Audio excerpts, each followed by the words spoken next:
Hi there, my name is Dan Scott and I'm an Adobe certified instructor here at Envato Tuts Plus. And together, me and you are going to learn everything you need to know to get started with Adobe Photoshop.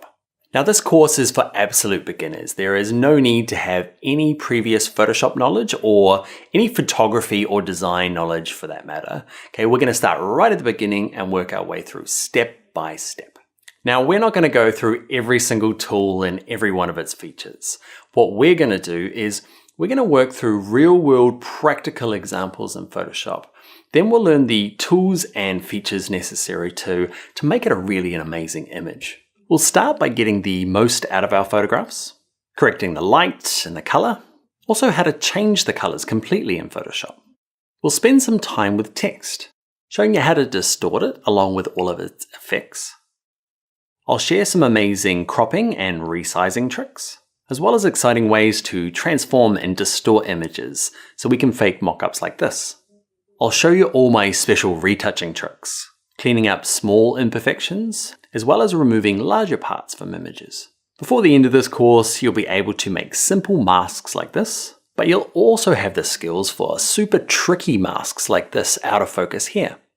There's lots more as well, like mastering layers, knowing the best practices for exporting images and sharing them. It's just a really good foundation for getting started with Photoshop. I set some exercises through the course so that you can practice the skills while you're learning. So if you've never opened up Photoshop or you've opened it and you've struggled with it, follow me and I will show you the best ways to make beautiful images in Adobe Photoshop. Alright, it is time to get started. Now, the first thing you can do is you can download the source files. The source files are just the files that we use throughout the course, so you can download those and play along. You can also, there are projects that get set during the course, okay? Not homework, there are super exciting things to do together. Okay, but if you want to share those with us, okay, there is a forum post to use, so go to the forums and search for Adobe Photoshop for beginners. Also, you can share on social media. Twitter, we are Tuts Plus Design, or Dan Loves Adobe, okay, or on Instagram, it's Bring Your Own Laptop. Okay, so share what you get up to. Next thing we need to do is we need to reset our workspace. We'll jump into the computer now, and yeah, we'll do that now. All right, so first thing we need to do is let's just get our screens all looking the same so you can follow along easily. So first, just go up to Window, down here to Workspaces, and it doesn't really matter what yours is set to. Let's change it to Essentials. Okay, so what we're also going to do is we're going to reset Essentials. So back up to Window, Workspaces, and just click this one that says Reset Essentials. And that's just going to get yours looking like mine, so yeah, it's a little easier to follow along. All right, so boring stuff over, exciting stuff next video. Let's start looking at layers in Photoshop. Hi there, in this video we're going to look at layers. We're going to do some adjustments to this image, all on different layers so we can see the different effects and really just get to understanding how layers work. All right, let's get started in this video. Okay, so first thing to do is let's go up to File and let's go to Open. Now, from the files that you've downloaded, okay, open up O1 Layers. Okay, this image comes to us free from Milos Tronczynski. I practiced that. Let's open them up. Thanks, Milos. So the first thing we need to do is make sure you can see a layers panel. Mine's over here. If you can't see it, go to Window and just make sure the tick is on layers. What we might do is see this libraries panel here. We're going to look at him later in the course, but he takes up quite a lot of screen real estate. Now, my screen's quite big. Yours is probably not. When I'm working on my laptop, see these little double chevrons? I always go through and just close this down, okay, just to give yourself a little bit more room. Okay, so down here in my layers panel, I've got one layer. By default, when you're opening up a JPEG, you'll get given the word background and it'll be locked, okay? What we want to do is right click the background, okay, and go to this one that says duplicate layer. We're going to give it a name. We're going to call ours Auto Tone, okay, and that's the first of the automatic features. We're going to click OK. Now it hasn't changed anything. I've just got two layers sitting on top of each other. Okay, I've got auto tone and auto background. Now with the auto tone layer selected, okay, it's kind of this light gray, or in earlier versions of Photoshop, it's kind of a blue color. So with it selected, let's go up to Image and let's go to Auto Tone. You ready? Stand back and pretty cool, huh? Pretty cool little automatic feature. Now what Autotone's doing is it's looking at the highlights, midtones, and shadows and trying to find kind of a better than the original we had. Okay, so it goes and does that for us. A nice little quick automatic feature. When do I use that? I use that quite a lot when I'm doing maybe images that they're not going to be like the front cover of a magazine or the hero image for a design. It's just, I want a quick fix. Okay, I've taken them on my phone or something and they're not quite perfect. I'm going to go through and use something like Autotone before I say upload them to social media. So over here in my layers panel, the thing to look at is Autotone. Okay, it's a little hard to see. The thumbnails are slightly different. What we can do is turn the eyeball off on this Autotone layer. Just click the eye right in the middle. Okay, and now we can see the layer underneath, which is the background. So the background's still there, he's protected, he's not being wrecked, okay? And I can turn this top one on and off easily to compare the two. Now, when you're working with layers, you're always looking from the top down. So imagine you're always a bird flying above and you can see Autotone, and I could turn the eye on and off for background, but nothing happens, okay? It's because Autotone's covering it, okay? So I could turn you off and then you off. Okay, so that's, I guess what we're doing in this video is getting an understanding of layers. Let's do the next of the automatic features. So let's turn off the eyeball. Okay, so I've turned off Autotone. Let's select the background layer and right click it again and go to duplicate layer. Let's look at the other feature. Okay, it's called auto contrast and let's click OK. Then with that layer selected, it should be automatically. Let's go to image and let's go one of the other options. Okay, it's better. Okay, the colors are a bit strange still. So note that we've used auto contrast and it's given us a result. Now let's compare it to Autotone by turning on this Autotone layer, on, off, on, off. Sometimes it can be a little hard in this course to see the differences depending on the video quality that you're kind of receiving. So I can see a really clear difference between, I like Autotone better, like stronger darks. Now don't think auto contrast is just broken or doesn't work. Okay, what you'll find is it depends on the image. Sometimes I open up stuff and Autotone does a horrible job, auto contrast does a great job. So open up your image and basically test all three of these. Okay, figure out which is the best, and then say you've got another 10 images to do, then as long as they're kind of photographed in a similar sort of situation, you can often not have to try all three. Just go to the one that works.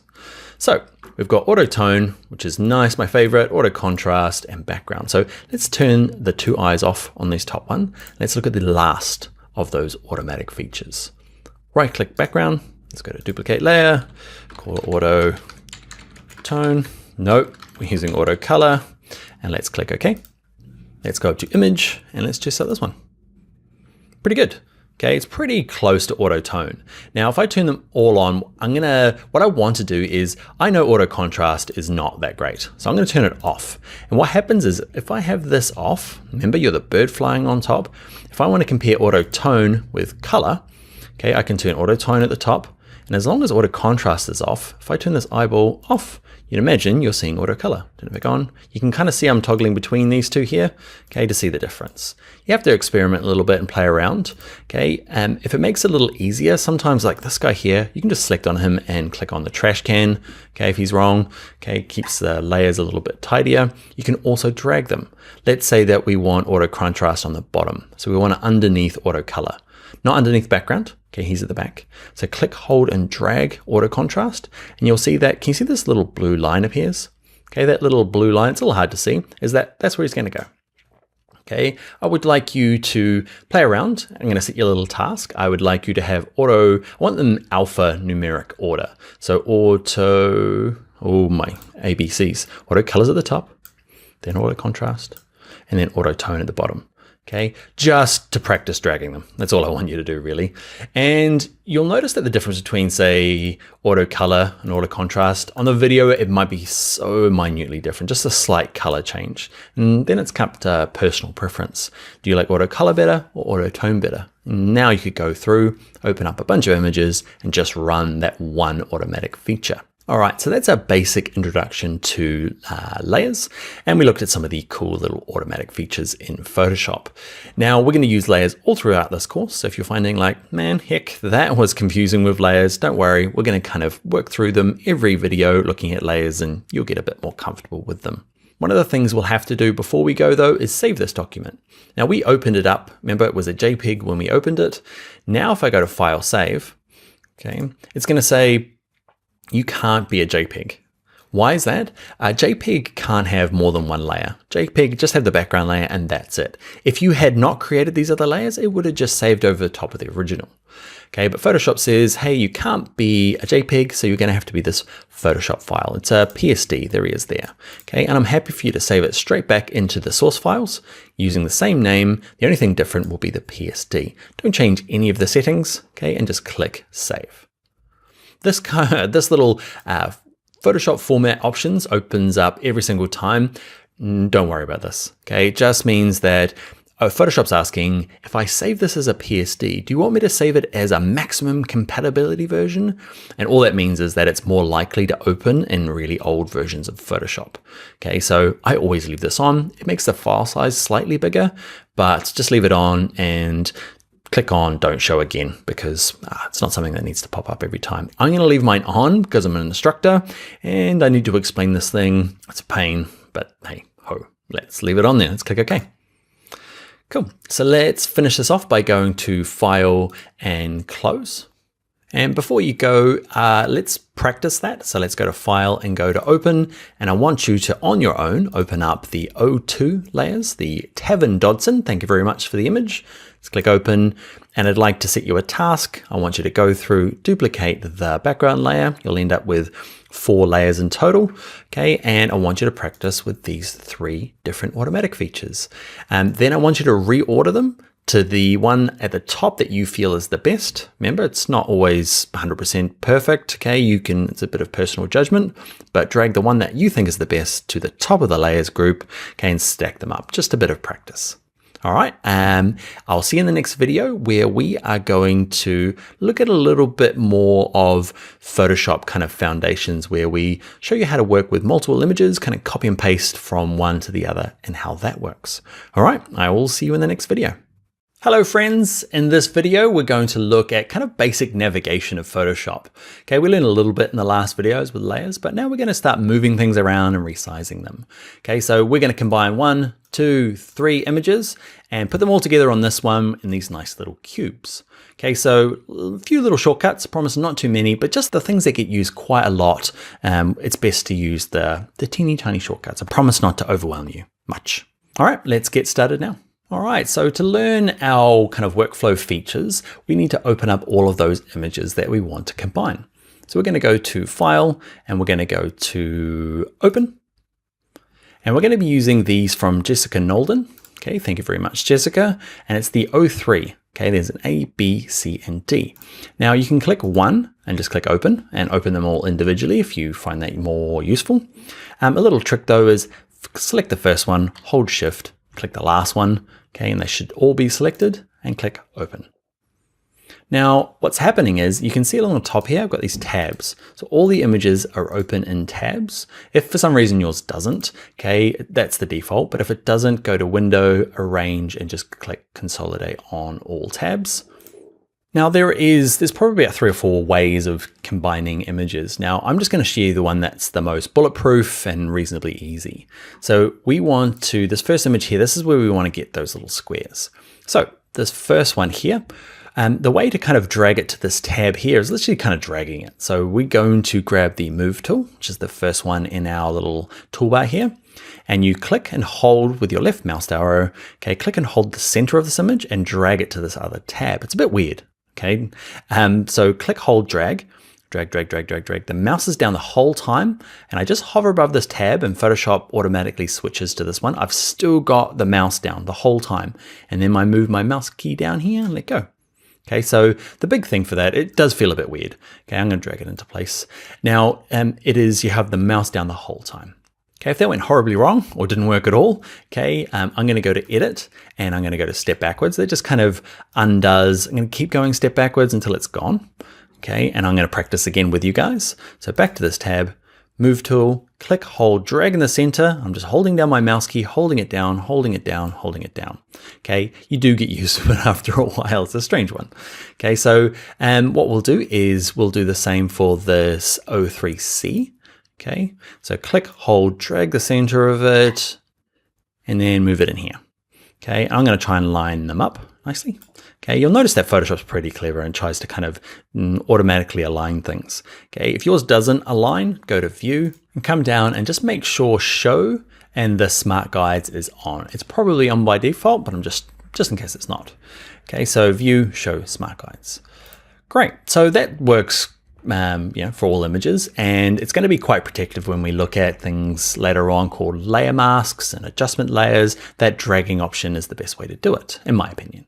Okay, the last one is going to throw us a little bit. This one has a different size, so the same technique works, right? So I click, hold, drag it to my first tab, let go, but it's ginormous.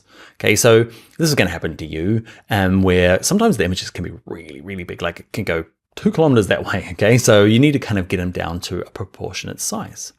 So this is going to be our kind of next bit of navigation.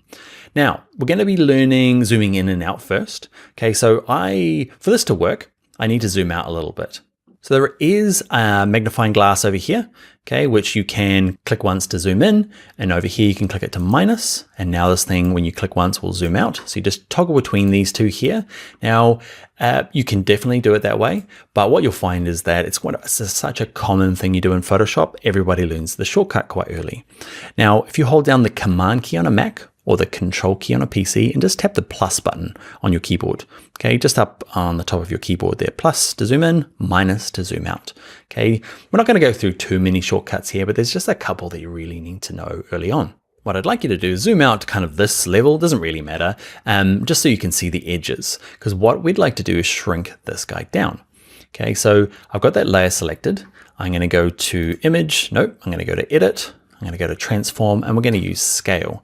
So Scale is one you use quite often. We're going to cover all of these in a later tutorial, but for kind of fundamental navigation, you're going to need to move things and scale it. Okay, so we'll just cover this quickly now. So Edit, Transform, Scale. You'll see that's why we zoomed out, so we can see the edges of these boxes. Okay, so what you can do is if you grab the edge, you drag it around, you can rescale it down. The only trouble doing it this way is that you can see it kind of distorts the image. So I'm going to go to Edit, Undo. And what I want to do is I'm going to hold down a shortcut. Okay, so I'm going to hold down the Shift key. We won't do too many shortcuts, I promise. Okay, but hold down the Shift key and grab any of the corners before you start dragging. Okay, and that just means it will scale the height and width, kind of a fundamental Photoshop thing. Okay, so once you get it to a size you kind of like, okay, sometimes if you're new, you're sitting here like me, looking at your hands and going, do I let go of the Shift first or the mouse key first? Okay, it's always the mouse. Okay, anytime you're thinking that, it's always the mouse. Let go of the mouse first. Okay, and then you can let go of the Shift key. And I'm going to drag mine in kind of close, and you see it kind of lined up nicely. And what I might do now is just drag it so it's the perfect width to match these other guys. Now, zooming in a little bit, who remembers the shortcut? You all do, okay? So on a Mac, it's Command plus. If you're on a PC, it's Control plus. Okay, zoom into a nice kind of size. And this brings us on to our next kind of fundamental navigation feature that we need to learn in Photoshop. Okay, and it's just moving around this canvas. So you can see I can't see the bottom here. Now the long painful way is grab any of these sliders and drag it down. And that is fine when you're really new. Okay, and I threw a lot of shortcuts into this tutorial, just one more. Okay, hold down the spacebar key. See my little arrow here? The spacebar key transforms into the little hand. Okay, so spacebar key and just kind of click, hold, and drag your mouse. So spacebar down, click, hold, drag around. Okay, or use these little slidey handles. They are totally fine. All right, what I'd like to do is just resize it a little bit more so it matches these sizes. So what's the key I hold down to make sure the height and width is the same? You remember, it's the Shift key. So holding Shift, drag it up and just get it kind of close. We're not looking for perfection right at this moment. We'll cover a little bit more later on. Okay, get it close. Now, when you're finished, you need to kind of say, Photoshop, I am done. To get rid of these like little marks around the outside, because you'll find that some of you can see my menus just don't work now. Okay, because it's saying, I'm halfway through this thing, please. Dan, finish it off by hitting Return on your keyboard or the Enter key. Okay, and that just kind of gets it to where I need. I'm going to zoom out a little bit, which is, you remember, Command minus or Control minus. Okay, and what I'm going to do is with my Move tool, okay, and now depending on if you've turned yours on or off, make sure Auto Select's on. Okay, and I can click and drag this one up here. I'm going to drag this one here and this one here. Ah, beautiful. All right, my friends, that is going to be it. So just to recap, to move things from one image to another, or at least one tab from another, use your move tool. Click, hold, drag it up to the tab, hold the mouse key down the whole time and let go of it. Now, if you end up with problems with it being the wrong size, you go to Edit, go to Transform and use Scale. And if you want to lock the height and the width together, what do? That's right, Shift key, hold that down, okay? And the other two things we learned were some shortcuts, okay? Zooming in, which is Command plus or minus on a Mac, or Control plus or minus on a PC. And once you're in really close, okay, you can drag around with these guys or hold down the spacebar key to move around. Click, hold, and drag your mouse. All right, friends, let's get on to the next video where we start looking at something called levels, probably the thing I use the most in Adobe Photoshop. All right, let's go there now. Hi there, in this video we're going to look at something called levels. Basically they get the shadows and the highlights and the midtones all to look really nice. Okay, let's take this image here. Okay, looks great, but then we add levels and looks more amazing. All right, it's the foundation, it's the thing that I do most in Photoshop when opening up a new photograph. Let's go learn how to do that now in Photoshop. All right, so first up, let's go to File and go to Open. And in your source files, open up O4A, okay, this one here. It is a photograph by Errol Ahmed, okay, and let's click Open. All right, so let's look at opening the levels. Now, there's a couple of ways of opening it in Photoshop, and if you've done Photoshop a long time ago, you might have used this method here. Let's not use these. These here are very destructive, so we're going to use the non-destructive methods, okay, which is basically this adjustments panel here. If you can't find it, let's go to Window and just open up Adjustments. And you've got to hover above them. After a while, you work out what these little icons do. But can you see here, I've hovered above it with my mouse and you can see, whoop, there is where levels is written. Okay, so I'm going to click on this one here. This is definitely for me as a amateur photographer, but professional designer. I use this one the most when I'm fixing up my images because I need a lot of work with my imagery. Now, this complicated looking thing opens up. It's called the histogram. It's not complicated. Well, it's not very hard to use, which is nice. Basically what we're looking at is information from images. This is all see this little dark house here and the white house? This is everything that is really dark in the shadows, and this is everything that's really bright like lights. Okay, and you can see here it's missing a little bit of information there and a little bit there. Now what you do with levels is you basically just drag this black slider up into the first little mountain here. Okay, so click, hold, and drag it. And you notice over here in my image, if I click, hold, and drag, as I drag it, okay, and I get closer to this kind of peak here, the blacks become a lot stronger. If I go too far past this like first rise, watch this, it starts kind of like getting kind of weird. Okay, so there is not a perfect adjustment, but you just drag it here, basically the beginning of the first hill. Okay, the same on the other side. So there are whites in here, but they're not super strong. To make them nice and strong, all we do is grab this white little kind of house thing here, drag it to the left, and do I want to drag it all the way in here? No, because it starts, I start overexposing some of these whites and they start blurring together. So it's kind of the beginning of the first little hill. There it is there. Okay, so often just dragging those two in, tucking the two ends in will get you your strong whites and your strong blacks. Now the middle slider here, the gray slider, is all your midtones. Now this will depend on the image. Basically every image that I open up, I often tuck in the ends, okay, and they both come in. Now where does this middle slider go depends on the image. If I drag it all the way to the right, darkens it down, all the way to the left, it lines it up. And this will really depend on your image and what look you're looking for. Okay, so I'm just dragging mine back and forth and I'm looking at my image, not my slider over here. Okay, looking at the image and just finding where I feel it's nice. Now, I didn't need to move it much at all. And that is correcting an image kind of 101. I do this, the first thing I do before I do anything else in Photoshop is just get the levels right.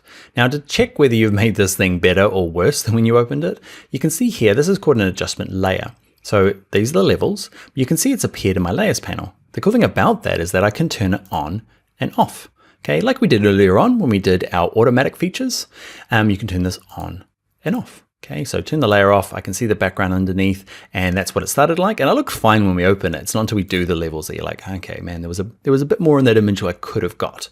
Okay, so yeah, that is levels. What I'd like you to do now is save this image. Okay, it's going to ask you to call it a PSD, and that is great, Photoshop document. And I'd like you to open up the second example. Okay, and I'd like you to practice on your own. So it's O4B. Okay, and open up this one here, and yeah, practice the same thing. Create adjustments layer. Okay, under levels, and yeah, see how you go. Tuck in the two ends and then decide where that middle slider goes. And this will be a cool time to share what you've done and kind of what, what your end result would be. So check us out on social media, and that's at Tuts Plus Design. I'm Daniel Loves Adobe, and on Instagram, I am Bring Your Own Laptop. So take a screenshot, save a JPEG. I'd love to see what your end result with that second example is. All right, so let's get on to the next video where we look at vibrance, okay, getting and extracting amazing color from your images. All right, let's go and do that now. Hi there, in this video we're going to look at vibrance, and we're going to do this before and ready after. Okay, I've gone a little overboard to exaggerate the effect for the intro, okay, but let's back it off a little bit and let's look at kind of some real world use in this video. All right, let's get started. All right, first up, let's go to File, Open. And if you did the previous tutorial and you did the homework that I set, which was this one here, O4B, have that one open because we're going to use that one. If you didn't and you skipped ahead, you can open up O5A, and I've done the homework for you. Let's click open. Basically, this is the image we want open. You might have done the levels yourself. You might skip to this one here where I've done them for you. So levels is the first thing that I do. The next thing is vibrance. Okay, so with the layer selected, let's go to our adjustments panel, and it's this kind of like V here. Okay, it's the last one on the top right. Click on vibrance. Now vibrance, if you are like maybe old school Photoshop and you're kind of getting back into it, saturation was the only option before. And saturation and vibrance are, I guess, interesting things to compare.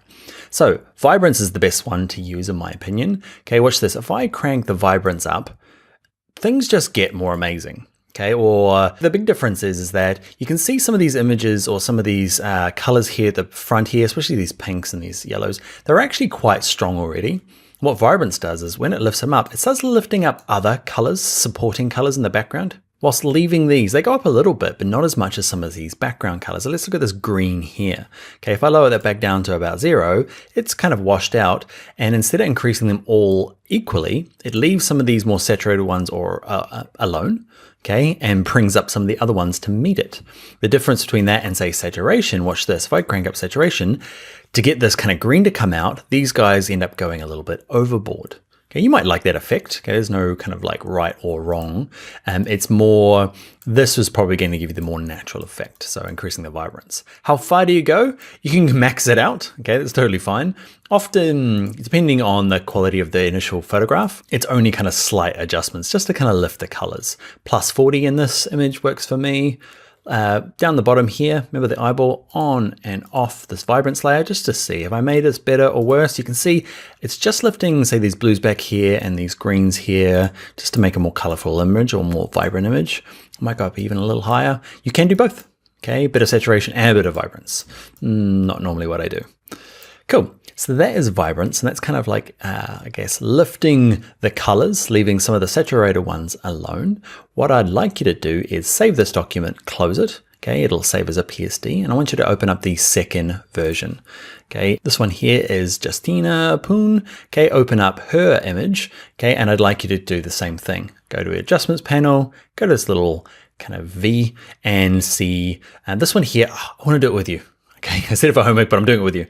Why? Because this one's a really clear example of that's already really saturated, but say this, I'd say rooster, chicken, okay, is not. So watch this when it comes up, okay? Vibrance lifts the color of this chicken here, but leaves this fine. Whereas saturation, okay, ends up blowing this out to get this color going.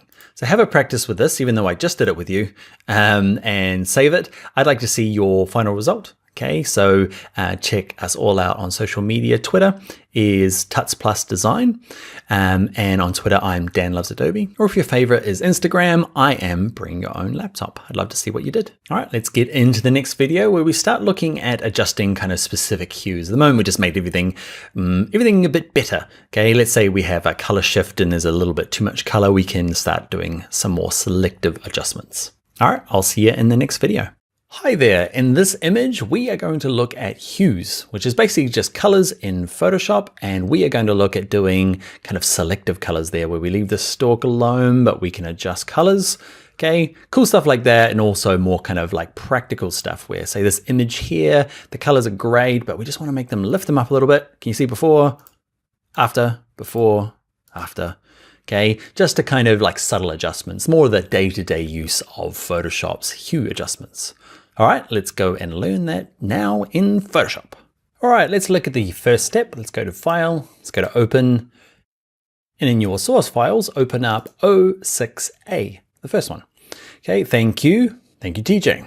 Let's go to Open, make sure we're on our Move tool, and we are going to go back to our Adjustments panel.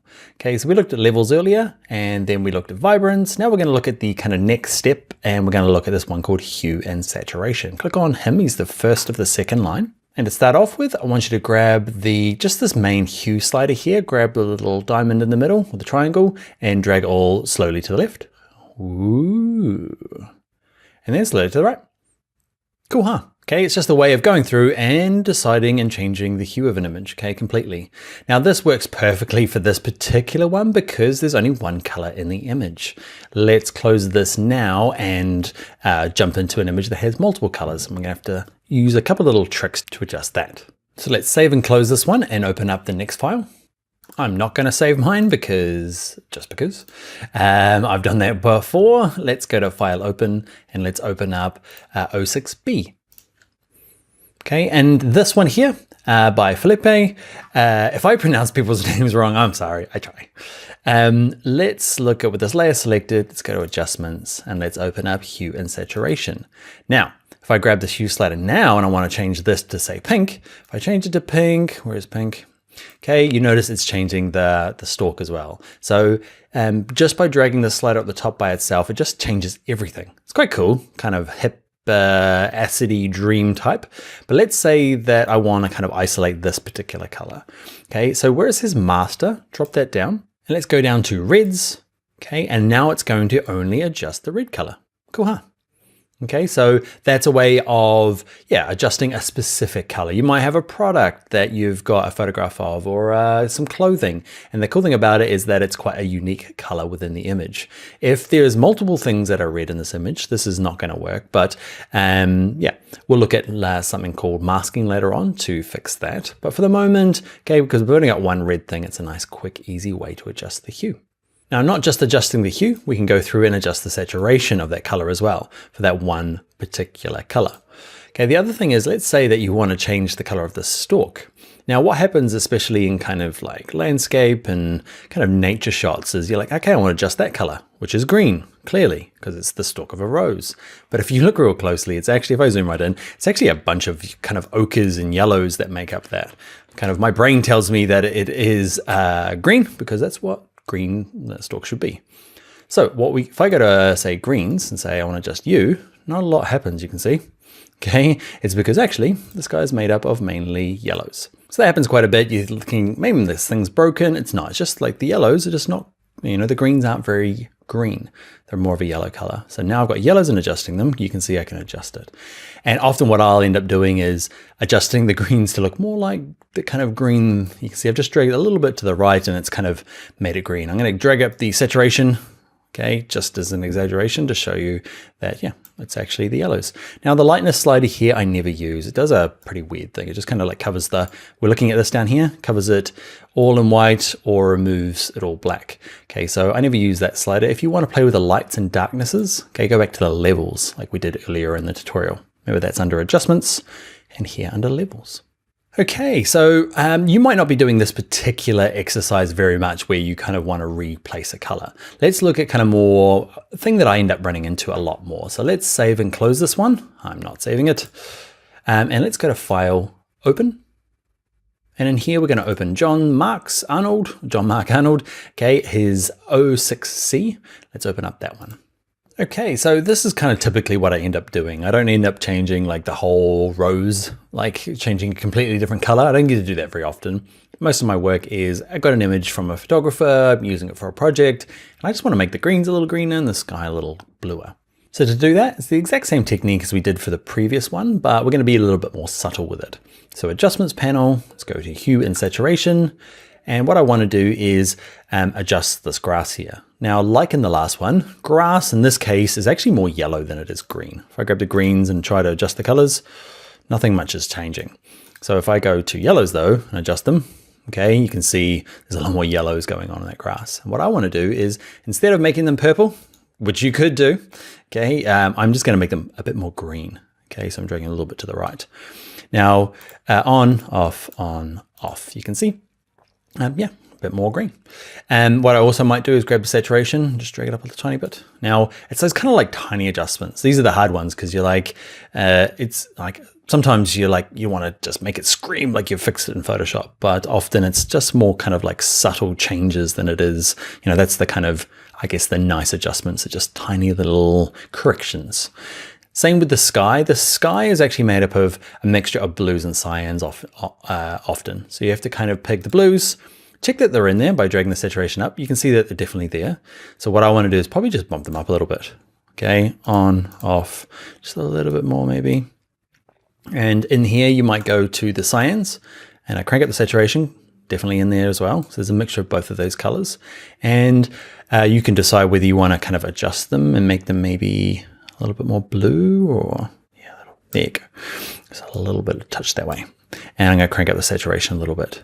Okay, so on, off, on, off. It might be a little bit hard to see in the video, but hopefully if you're playing along on your monitor, you'll be able to see it quite clearly. Yeah, it's these kind of like tiny adjustments are the things that I spend most of my time doing, just little fixes. One thing before we go is this one here says colorize. If I click on colorize, it kind of removes all the colors and gives you an option for the slider here to do like a sepia or just kind of a, you know, single tone color. Okay, so this can be kind of cool for that sepia effect. Okay, find a kind of a reddy or yellowy kind of dust color, and yeah, easy, just turn that on and off. Okay, as a, yeah, colorize is good for that. Okay, so I'm going to actually save this one here now. And what I want to do is I've got an exercise for you. If you go to File, Open, the last one in that is 06D. It's by Ellis Krvek. I'm just gonna, anyway, let's click Open. Okay, and this one here, beautiful photograph, and you know, it's cool the way it is, but let's say that we want to make this guy's a little bluer and the trees and the water a little bit more saturated. So I'd like to use you to do this for an example. Okay, so go to your adjustments panel and use your hue and saturation. And I want you to see if you can practice your techniques, raising the blues, see if there's any cyans in there, greens, and just kind of, I guess, make it a little richer. All right, my friends, that is going to be the end of hue adjustments. Okay, we did some big sliding adjustments for that first image, but then we got a little bit more and more specific as we got along, just kind of tweaking the colors towards the end of this exercise. So do your homework, and I will see you in the next video where we start working with text. Hi there, in this tutorial, we're going to look at type in Photoshop. Now we're going to create a little mini design project. It's going to be a postcard, Mother's Day sale type thing. And yeah, we're going to explore type throughout. All right, let's get started. All right, so the first thing we're going to do is, let's say we've got an image we want to use, right? Which is, let's go to File, Open. And in your source files, it's called 07A. We've used this image before by Errol. Okay, let's click Open. And instead of trying to resize this into a postcard size, that's what people tend to do. Let's say you want to do something for like a US letter or A4, as they try and grab this and try and reshape it into the right dimensions. It's way easier in Photoshop to go to File, New, create the right size, then drag that in and use our cool little scale option to kind of resize it so it fits. It's definitely easier doing it that way. What you'll also find in Photoshop is that you can just type in your inches along the top here, or switch it to centimeters or millimeters, depending on which part of the world you're in. What we're going to do is we're going to go to Print, and there's some default templates in here. Okay, you can see there's US letter, legal, tabloid, A4. Click on this little View All Presets. And what I'm looking for is one in here called, it's not in here at all. Okay, it's under Art and Illustration, and it's this one here called Postcard. So with it selected, it's done a few things. It's given it the right height and width. No, in different parts of the world, it's actually different sizes. We're going to use the US, and what we're going to do is we're going to make a landscape. Okay, just for this one. We're not going to change anything else. Just make sure yours looks like mine in terms of resolution and color mode, but we'll discuss that later on. Let's click Create. Now let's go and save this thing. And what you'll notice is that save's grayed out. It's weird. Photoshop, it's one of the kind of quirks of Photoshop. It says, well, you haven't done anything to this, so I'm not going to save it. So if I grab the text tool and started adding text, it would start. It'd allow me to save, or just go to File, Save As. Okay, and I'm going to give it a name. I'm going to put it into my source files, and I'm going to call this one Dan's Postcard. Postcard even. Let's click Save. Now we're going to use our fancy trick we learned earlier in this course. We're going to go to our image of flowers. We're going to grab our move tool. We're going to click, hold, drag into the tab. Keep holding the mouse down and then let go down here. All right, so it's the wrong size. Okay, I kind of did that on purpose so we can practice our resizing. And what we're going to have to do is we're going to look at rotating it as well. So make sure our layer here is selected. It's got the little icon or the little thumbnail of our flowers. Let's zoom out. Who remembers what the shortcut is? That's right, Command minus on a Mac, Control minus on a PC. We're going to zoom out so we can see the edges like we did earlier. Let's go to Edit, let's go down to Transform, and let's look at Scale. Okay, and he's actually reasonably the right size, but I want to rotate it around. So let's go to Edit, Transform, and let's go to Rotate. Okay, and it's the same kind of thing. Grab any of the corners, okay, and drag it around. Now, remember when we did the scale, when we held Shift and it would kind of resize it proportionately?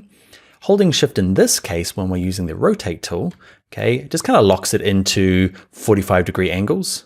Okay, so it's just nice little steps. So I'm going to rotate mine around so it looks like that. Then I'm going to go back to Scale, Edit, Transform, Scale, grab the corner, and remember holding Shift, drag down, and let's get it to a sort of size like this. You can drag the center it afterwards by letting go. You can let go of Shift and just drag the center. Don't drag the little dot in the center. Okay, it's just the center of rotation. Just won't do what you want. Just drag anywhere else in here and we can move it around. Okay, I'm not too worried too much about the edges at the moment. Okay, I just want to get it kind of lined up-ish like that. Now remember, nothing works.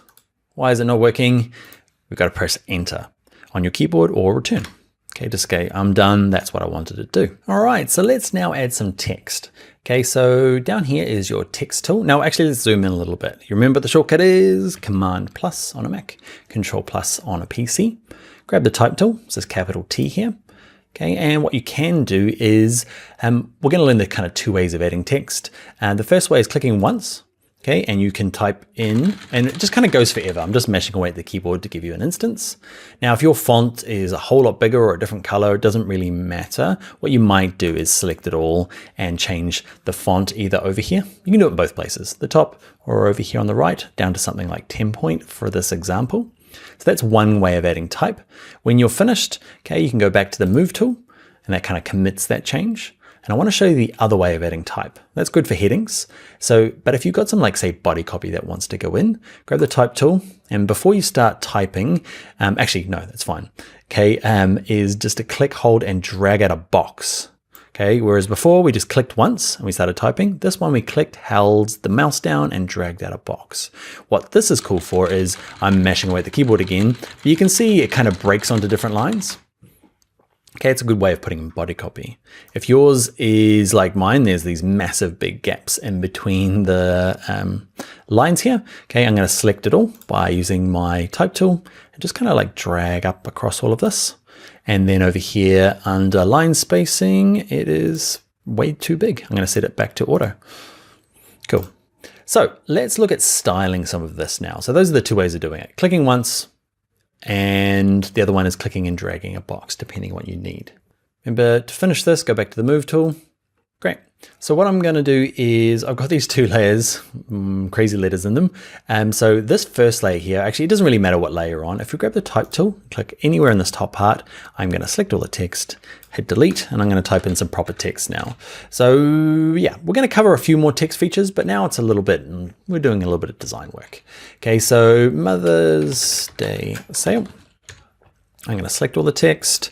I'm going to make it white. Now you can see I can use the color here or color there. I've got the text selected. I'm going to pick color. And in terms of choosing a color, you use this little slider to pick the hue. Okay, let's say you wanted pink and then you click there for pink. You can see there's my text in that color. You might have to move this out of the way to see what you're doing.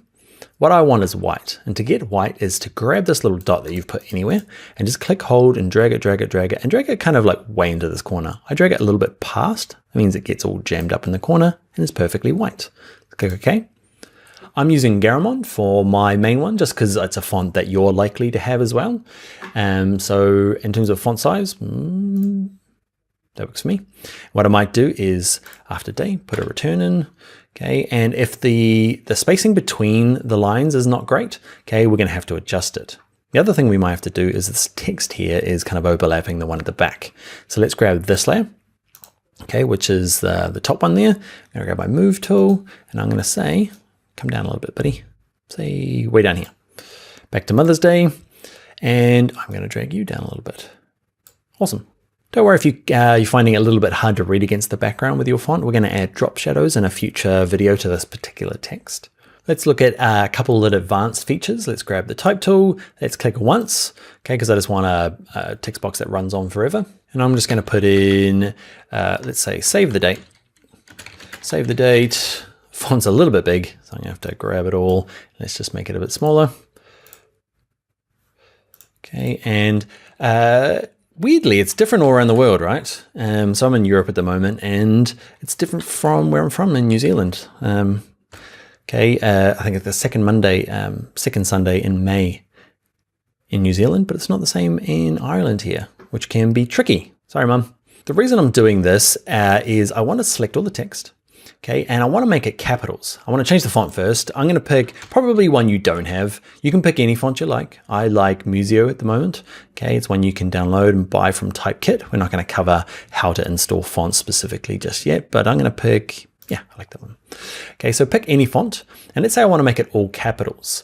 So over here, you've only got some basic kind of features. You've got the font, the kind of font weight, basically whether it's light or bold, and some other basic stuff. You got this advanced button. It's not that advanced. Click on it and it gives you kind of, I don't know, some of the stuff that I'm used to seeing in a type panel. And the one that I want is this third one in, and it says just make all caps. So that's what I want to do. I want to drag the font down. Now, another little tip for fonts, you can see it goes from 18 to 24. Like, what if you want 20? You can just type it in there and hit return, and that'll force it to be. Or the trick that I use quite a lot is, doesn't matter if you're using this one or this one down here. I'm going to close them back in.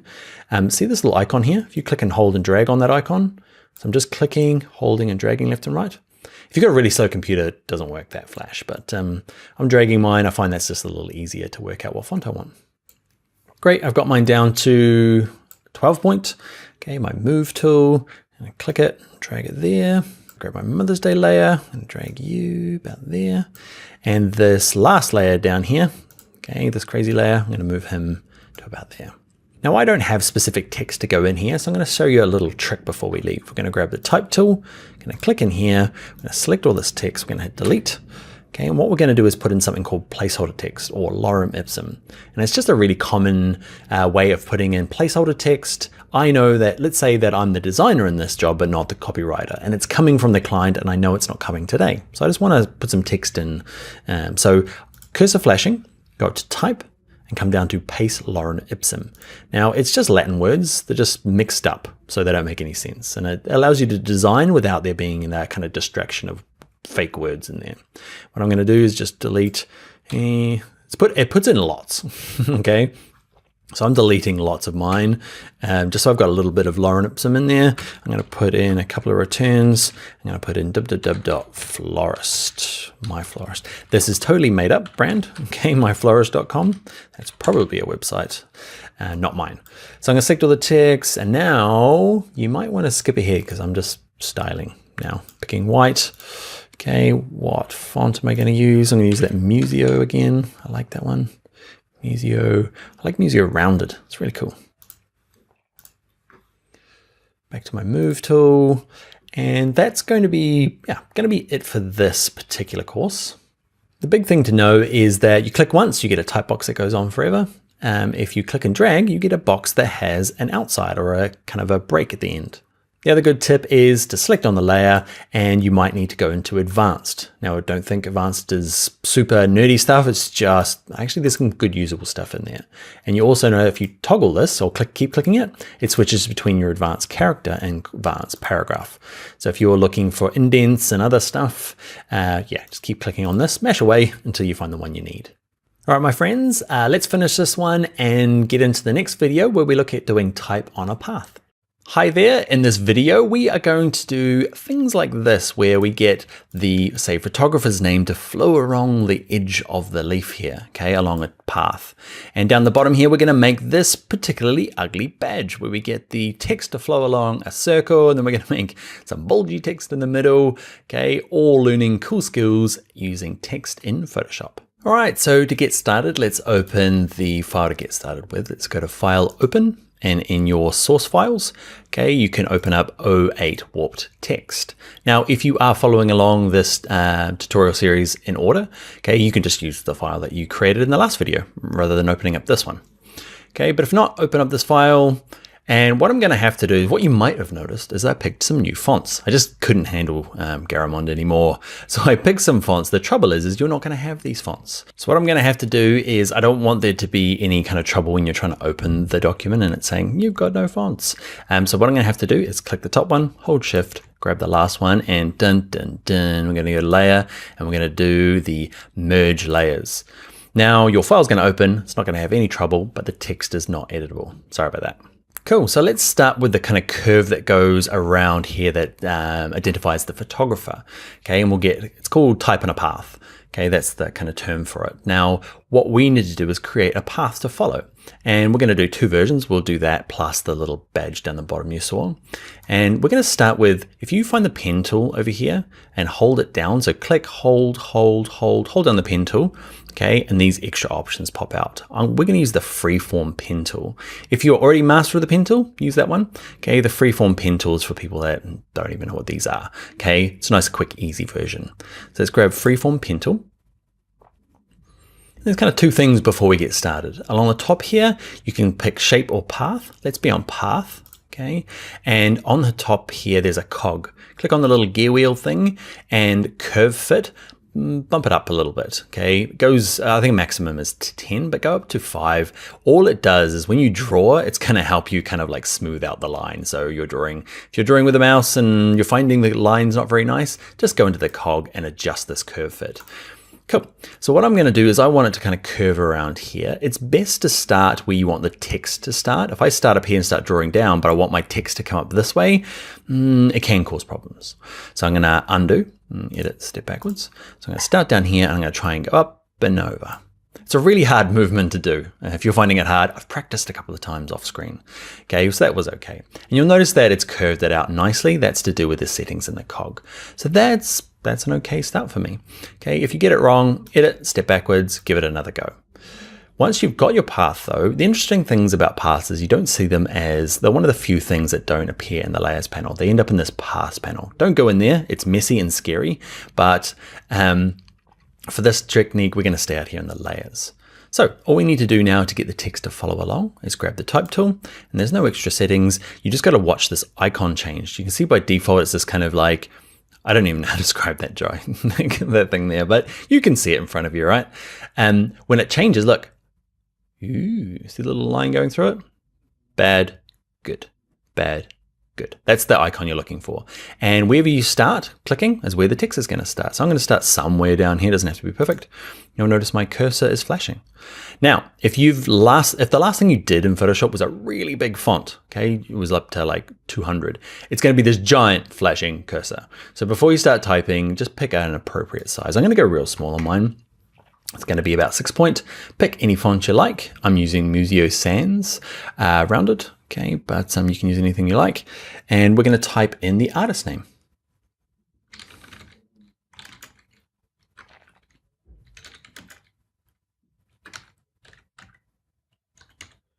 Errol Ahmed, okay, and yeah, that's typing a path. If you can draw it and you can use the type tool just to click on it, and we'll follow along.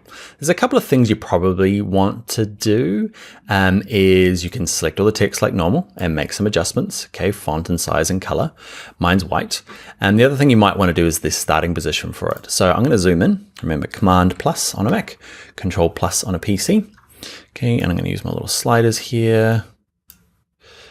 Can't use my spacebar shortcut that we learned earlier on because I just learned if you hold down spacebar, it just puts in lots of spacebars. Cool, so we've got this. Now we want a beginning and ending point. You can kind of see them there. There's this little cross icon, that's the beginning, and that's the ending. To adjust where it starts on this line and where it ends, you have to use this tool here. It's just underneath, okay? It's the path selection tool. Now, again, you can hold down this tool. If yours is stuck on the white arrow, that's fine. Just click and hold it down and grab the path selection tool. Cool. And if you click hold, you can drag the beginning point and drag it back. It's a little bit tough. If you're finding like, man, this is a little confusing, it is. It's a little bit tough to do.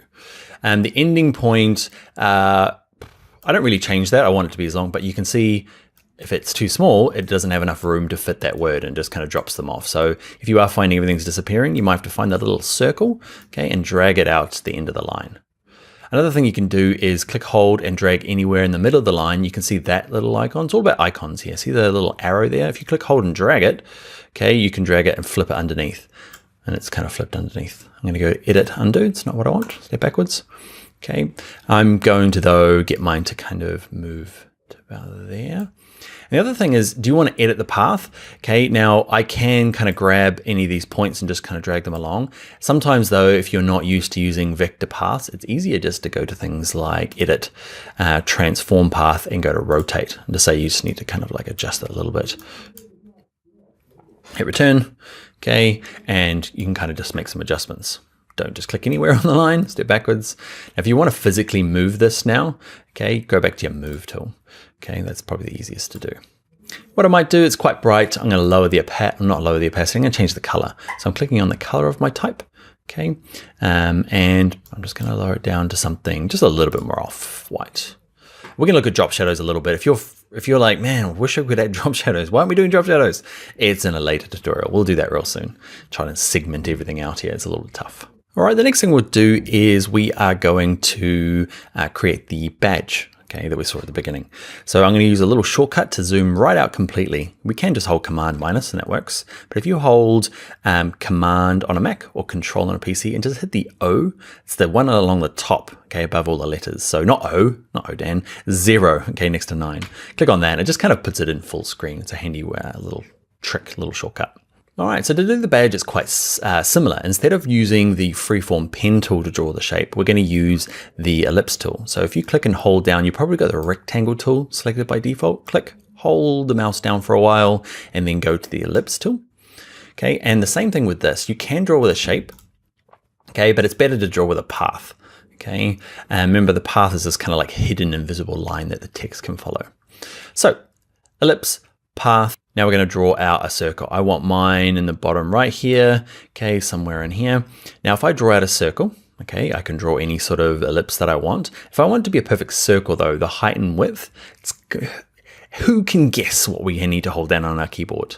Have a guess. You might be wrong, you might be right. It's the shift key, okay? It kind of, that shift key constrains the height and width. We did it when we transformed earlier. Remember when we scaled it up and down? We hold down the shift key. Okay, get it to a right sort of size, and then remember, what do I let go first? I let go of my mouse first, and I've got a kind of a circle. We can adjust this later on. Just like before, okay, we've got our path. Now grab the type tool, and we're looking for the right icon. This is a little bit more important because, so bad icon, good icon, but then sneakily, there's another one. Okay, so this is a third group. So you might want to do this on purpose, okay? But if I use this icon where it's got a dotted circle around the outside, if I click once, it's going to turn it into a shape that I can type into. So I'm putting in a few spaces to break the lines up, but that is a technique. We're not doing it in this course, so we're going to go edit, undo typing. Okay, actually, I'm going to go, what I'm going to do, because you're halfway through typing, okay, I'm going to hit the escape key on my keyboard, top left, just kind of like, escape key is like, I didn't mean it, let's get out of there button, okay, and let's go to edit, step backwards, and we're back. Cool. So we've got our path, and we're going to look for the right icon, bad, bad, good. Okay, and try and get it where you want it to start. I want mine to start in the middle there, kind of. All right, and we're gonna start typing. So I'm typing in all caps. So freshness, can never spell this word. I am totally gonna pause this and come back and spell it right. Okay, what you'll notice is freshness guaranteed. Okay, oh man, it's probably wrong. It's okay. And what I'm gonna do is I could rotate this around, or what I'm gonna do is my cursor's still flashing in here. You can see a little flashing there. It can be anywhere. I'm just gonna go and be centered text. Okay, so that's gonna kind of try and center it. The problem is it's kind of centered upside down. That's okay. So instead of trying to play around with these markers, okay, there's the little cross and then there's the little circle. They're actually mixed up together here. They're really a bit of a pain. So what I'm going to do is I'm just going to go through and do this. Edit, transform path, and I'm going to go to rotate. And this is just easier. Okay, so I'm going to rotate it around so it's at the top. Hit return, and that's just a nicer way of doing it. These little targets are painful. All right, again, the font size is going to be up to what you're doing. I'm going to go down to like 5 points, probably pretty low. We'd have to print this out and double check whether it's legible on our postcard. It's always an interesting thing when you're working on a screen and need to print. Always print it off, just a budget one in your office, just to see, can you read the text at 5 point? Probably not. But hey ho, this is an example. So I want to leave it there and go on to doing the squidgy text in the middle, but people will inevitably go, hey, how do I put text along the bottom there? And the thing about it is that you can't do it on the same path, okay? So what you do is you duplicate this path and you have two of them and flip it over. Doesn't make sense? Probably not. Let's learn by doing. So what I'm going to do is right click, freshness guaranteed. I'm going to say duplicate layer. Give it a name. What was it called? Next day. You don't actually, it doesn't really matter what you call it. I never name my layers. Okay, you should though. Okay, I'll just call it next day, but you see it hasn't changed the text. What's happened is if I grab my move tool, there's just two of them sitting on top of each other. Now, this is a bit of a hack because say Adobe Illustrator, which would be perfect for doing this exact same badge thing. And, you know, there's tutorials on how to do that. But Photoshop does it okay. So let's just look at it. So I've got two of them now. I want to flip it upside down. So let's grab the type tool. Okay, and like before, okay, if I click in there, remember I can kind of drag this so it kind of flips upside down. So where are you? Not using the text tool, that doesn't work. Okay, I'll leave that in there because you'll probably do the same thing. Grab the direct selection tool over here. Okay, the black arrow, and then click, hold and drag and flip it over to the other side. Cool, and it's on the wrong way. So I'm going to use my edit, transform path, rotate. I'm going to flip it around. Now I'm flipping this around. You might have seen before that mine just happened to magically snap like this into these nice little degrees. You can manually do it up the top here. You can see there's a degrees. Okay, but if you hold shift while you're dragging the corners, it just kind of locks it into 45-degree angles. And that's going to work for me. Hit return. I'll do it one more time. Return. Eventually you'll get it. Okay, so what I want to do is I want it to be kind of, what you'll notice if I grab my move tool and I drag him up, he's kind of in a different sort of, he's on the inside of the line now. So this is where Illustrator has an option to go through and kind of flip it to the outside of the path. What I mean by that is you can see he's sitting on the inside, okay, where I want him to kind of be spread around the outside. And I can't figure out a way to do this in Photoshop. I don't think you can. So if you can, leave me a comment. I'd love to know how. Okay, I don't think you can. So what we can do is just make the circle a little bigger. So the same part, edit, transform path, and let's go to scale. Okay, I want to make it bigger, but I'll hold down shift to get it to kind of be proportionately bigger. Okay, and then it's just kind of working out what seems to work for your design. Try not to click on the line. Okay, move tool. A little bit of transforming, a little bit of wriggling around. And this one down here is not going to be freshness guaranteed anymore. This one's going to be next day delivery. That'll do. Cool. I want to rotate it a little bit longer. You'll notice that I'm not going up to the edit menu much anymore. Okay, if I want to rotate, edit, transform, okay, there are some shortcuts. Free transform is the cool shortcut that does a bit of scaling and a bit of rotation all at once. So if you are like, getting really sick of going up to all these menus, you'll notice that the really common things have undo is Command Z on a Mac or Control Z on a PC. So if you are doing something over and over, just check, there's a little shortcut and you might want to save some time. All right, so we've got the top one and the bottom one. They're just things on their own layers doing their own thing, okay? But it's the way to get them top and bottom. Next thing I want to do is grab my type tool. I'm going to click in the middle here. I'm going to be centered. I'm going to type 100%. I'm going to pick a font and a size. Big. Pick a bold one. So you go off, pick a font and a size. I'm going to stick one in the middle here, and we're going to use one of the easiest features. So with it selected here, go to your type tool. Okay, or with it selected, sorry, just make sure it's the layer is selected. It's kind of this light gray. Make sure you're in your type tool and there's this little icon here. Okay, this little icon here is the warp text tool option. Okay, and watch this. Let's get down here. So style none, let's go to arc and it's going to arc it. Lower arc, arch. I'm just reading stuff out now. Flag is cool. And the best one of all, there's never not a good time to use fish. Okay, so have a play around with them. They've all got options you can make, just drag these left and right, decide which say the fish head goes. There's lots of kind of adjustments on them all. If you do find you've kind of destroyed it and they're not really working anymore because you've changed too many settings, a little trick is hold down the Alt key on a PC or an Option key on a Mac. You see the cancel. So I'm just tapping that key. So I'm on my Mac, so I'm holding down Option and it just clicks reset and everything goes back to normal. And what I want is bulge. There you are. Cool. And I'm just going to find a thing that works for my thing. That looks good. It doesn't, but it's okay. We've learned the tool. Let's click OK. All right, so that is the end of the tutorial, but now it is time for your homework. Okay, I would like you to take your newfound skills doing type on a path, okay, and make a badge for another company. Okay, it's a real association. It's this one here. If you go to your exercise files or your source files, it's 08B called badge exercise. There's the text, okay? So it's the Association for Pet Obesity Prevention. Check out their website, okay? And I'd like you to create a badge kind of similar to what we did here in our exercise. Okay, it doesn't have to be exactly like this. Use a bit of creativeness in there. Okay, and I'd love to see what you come up with. Okay, so pick fonts, colors, ways of using the type in here, and I'd love to see either a JPEG or a screenshot of it, okay, and either post it in the forum as outlined at the beginning there, or send it to us on social media. So for Envato Tuts Plus, they are Tuts Plus Design on Twitter. I'm Dan Loves Adobe on Twitter. But for Instagram, find me at Bring Your Own Laptop and just tag me in it. I'd love to see what you do. I'll give you some feedback if you ask for it, or let's just share what everyone's doing. We'd love to, see what you're up to. All right, friends, that is it for this video. Let's get into the next one where we start looking at drop shadows finally. You're like, man, let's add some drop shadows to this text so it's more believable or readable. It's time to do that next in the next group of videos. See you there.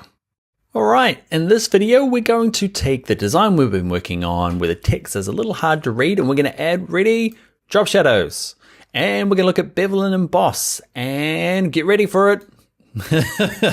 We're going to hammer it with a gradient overlay. We're going to look at some of the other layer effects also in Photoshop, plus kind of lifting text with just a nice black box and playing with opacity. All right, lots of effects to learn in this tutorial. Let's get started. Okay, so first up, if you are continuing along in the series, okay, you can just work on your file. If you are not, go and open up 09 effects from your source files. And we're going to add, first up, a drop shadow to this big Mother's Day sale text. So just make sure in your layers panel here, you have the layer that you want to change selected. It's kind of this light gray. And down the bottom here, there's this little FX button. Click on it. Okay, and here are all the things we're going to look at in this tutorial. Okay, so we'll start with drop shadow. Here's the easy one. Now mine, you can see it's added a drop shadow. Got this big thing in the way. To move it, see this kind of light gray area here, just click, hold, and drag it to get it to a point where you can see what you're doing in the background here, and work with this panel. Now it'll remember the last thing you did, so yours is going to look a little different from mine. So let's look at the basics. Okay, so let's look at the distance first. Crank it right up. like right up, get it up to like 25. You can see it's the distance away from the type there. Then this angle here becomes a little bit more obvious. You can see I'm just dragging this little dial here, and it's just kind of the way that the light affects it. Okay, so it's up to you what you want your drop shadow to do. Let's look at these other two, and before I give you my kind of like the way I do drop shadows anyway. Spread you're not going to use too much. It depends on whether the kind of feathering is pushed right to the outside. It kind of does a weird choke around the outside. Don't use spread. The main one is size. Size is how fuzzy it is. Okay, so you can see I'm dragging it smaller, and you can see it's got, when it's down at 6 points, okay, you can still kind of see the text, but if I get quite high, it becomes this kind of like vague blur. Now, if you're like, how's it working? Is it better? Turn this preview on and off, just get a sense of what it's doing. Okay, so it's really up to you what you want to do. What I like to do is I like a straight up and down, okay, angle. So I'm putting 90 degrees, and I like the distance quite low, and I like the size quite low. So it will depend on your image and text. Okay, so I do like about maybe 5 by 0 by 5 is kind of where I end up being. You can see this. It's just a subtle turning it on and off. I don't know. I like that kind of drop shadow. You don't have to like it. Okay, but yeah, have a play around with that to get the settings you like. Let's look at doing one more, and we'll bring up some options. So if we click OK, we're done. Let's say I want to edit it again, because you're like, man, I wish I would change it again. You double click on this word drop shadow, okay, and it opens up. So you can go and make amends. I'm going to click OK. So let's do it to the save the date along the top here. Actually, let's do it to the photo, this one here, the name of the photographer. So let's select the layer. Let's go down to effects, and let's add a drop shadow. And let's say we want to do something different here, okay, because it's smaller text, and can I zoom in? I can. I can still use my shortcut to zoom in, which is kind of cool, using my spacebar key to drag it around. So what I want to do is I want to do something different here, because the size and distance don't work for this thing. And same with the angle. And the angle is the big, I guess, important one. It's this thing called global light. So what ends up happening, if you use the word global light, it just means that if I change this one for this text, it's going to affect everything else. Okay, so it's going to say, it's going to adjust this one. So if I want to adjust this one separately, I have to untick it. Let's look what I mean. If I rotate it around here, because I feel that's better, because it's on an angle, can you see it adjusted, this one here? I'm going to switch it around, you'll start to see. Okay, so the trouble with this, I'm going to put it back to 90. So they're all at 90. Then I'm going to untick this, and now watch this guy here. I'm going to crank up the opacity. That's one thing I didn't mention in the last one, the opacity. Okay, how much you can see of it. Crank it up to 100% so you can see. And this one here, 5 by 5 doesn't really work. So I'm going down 3 by 3, okay, to kind of get it to come out, but the opacity down a little bit. But because global light's off, it's not affecting the angle here. Cool, let's click OK. Let's look at another way of kind of like lifting text off the page. We'll use Bevel and Emboss. Now, Bevel and Emboss works really well with thick text. It's not going to work with any of this kind of like lightweight text. So I'm going to click on this one here, 100%, make sure it's selected in my layers panel. Down here, let's go to Bevel and Emboss. Okay, and I'm going to move it out of the way. It's always in the way.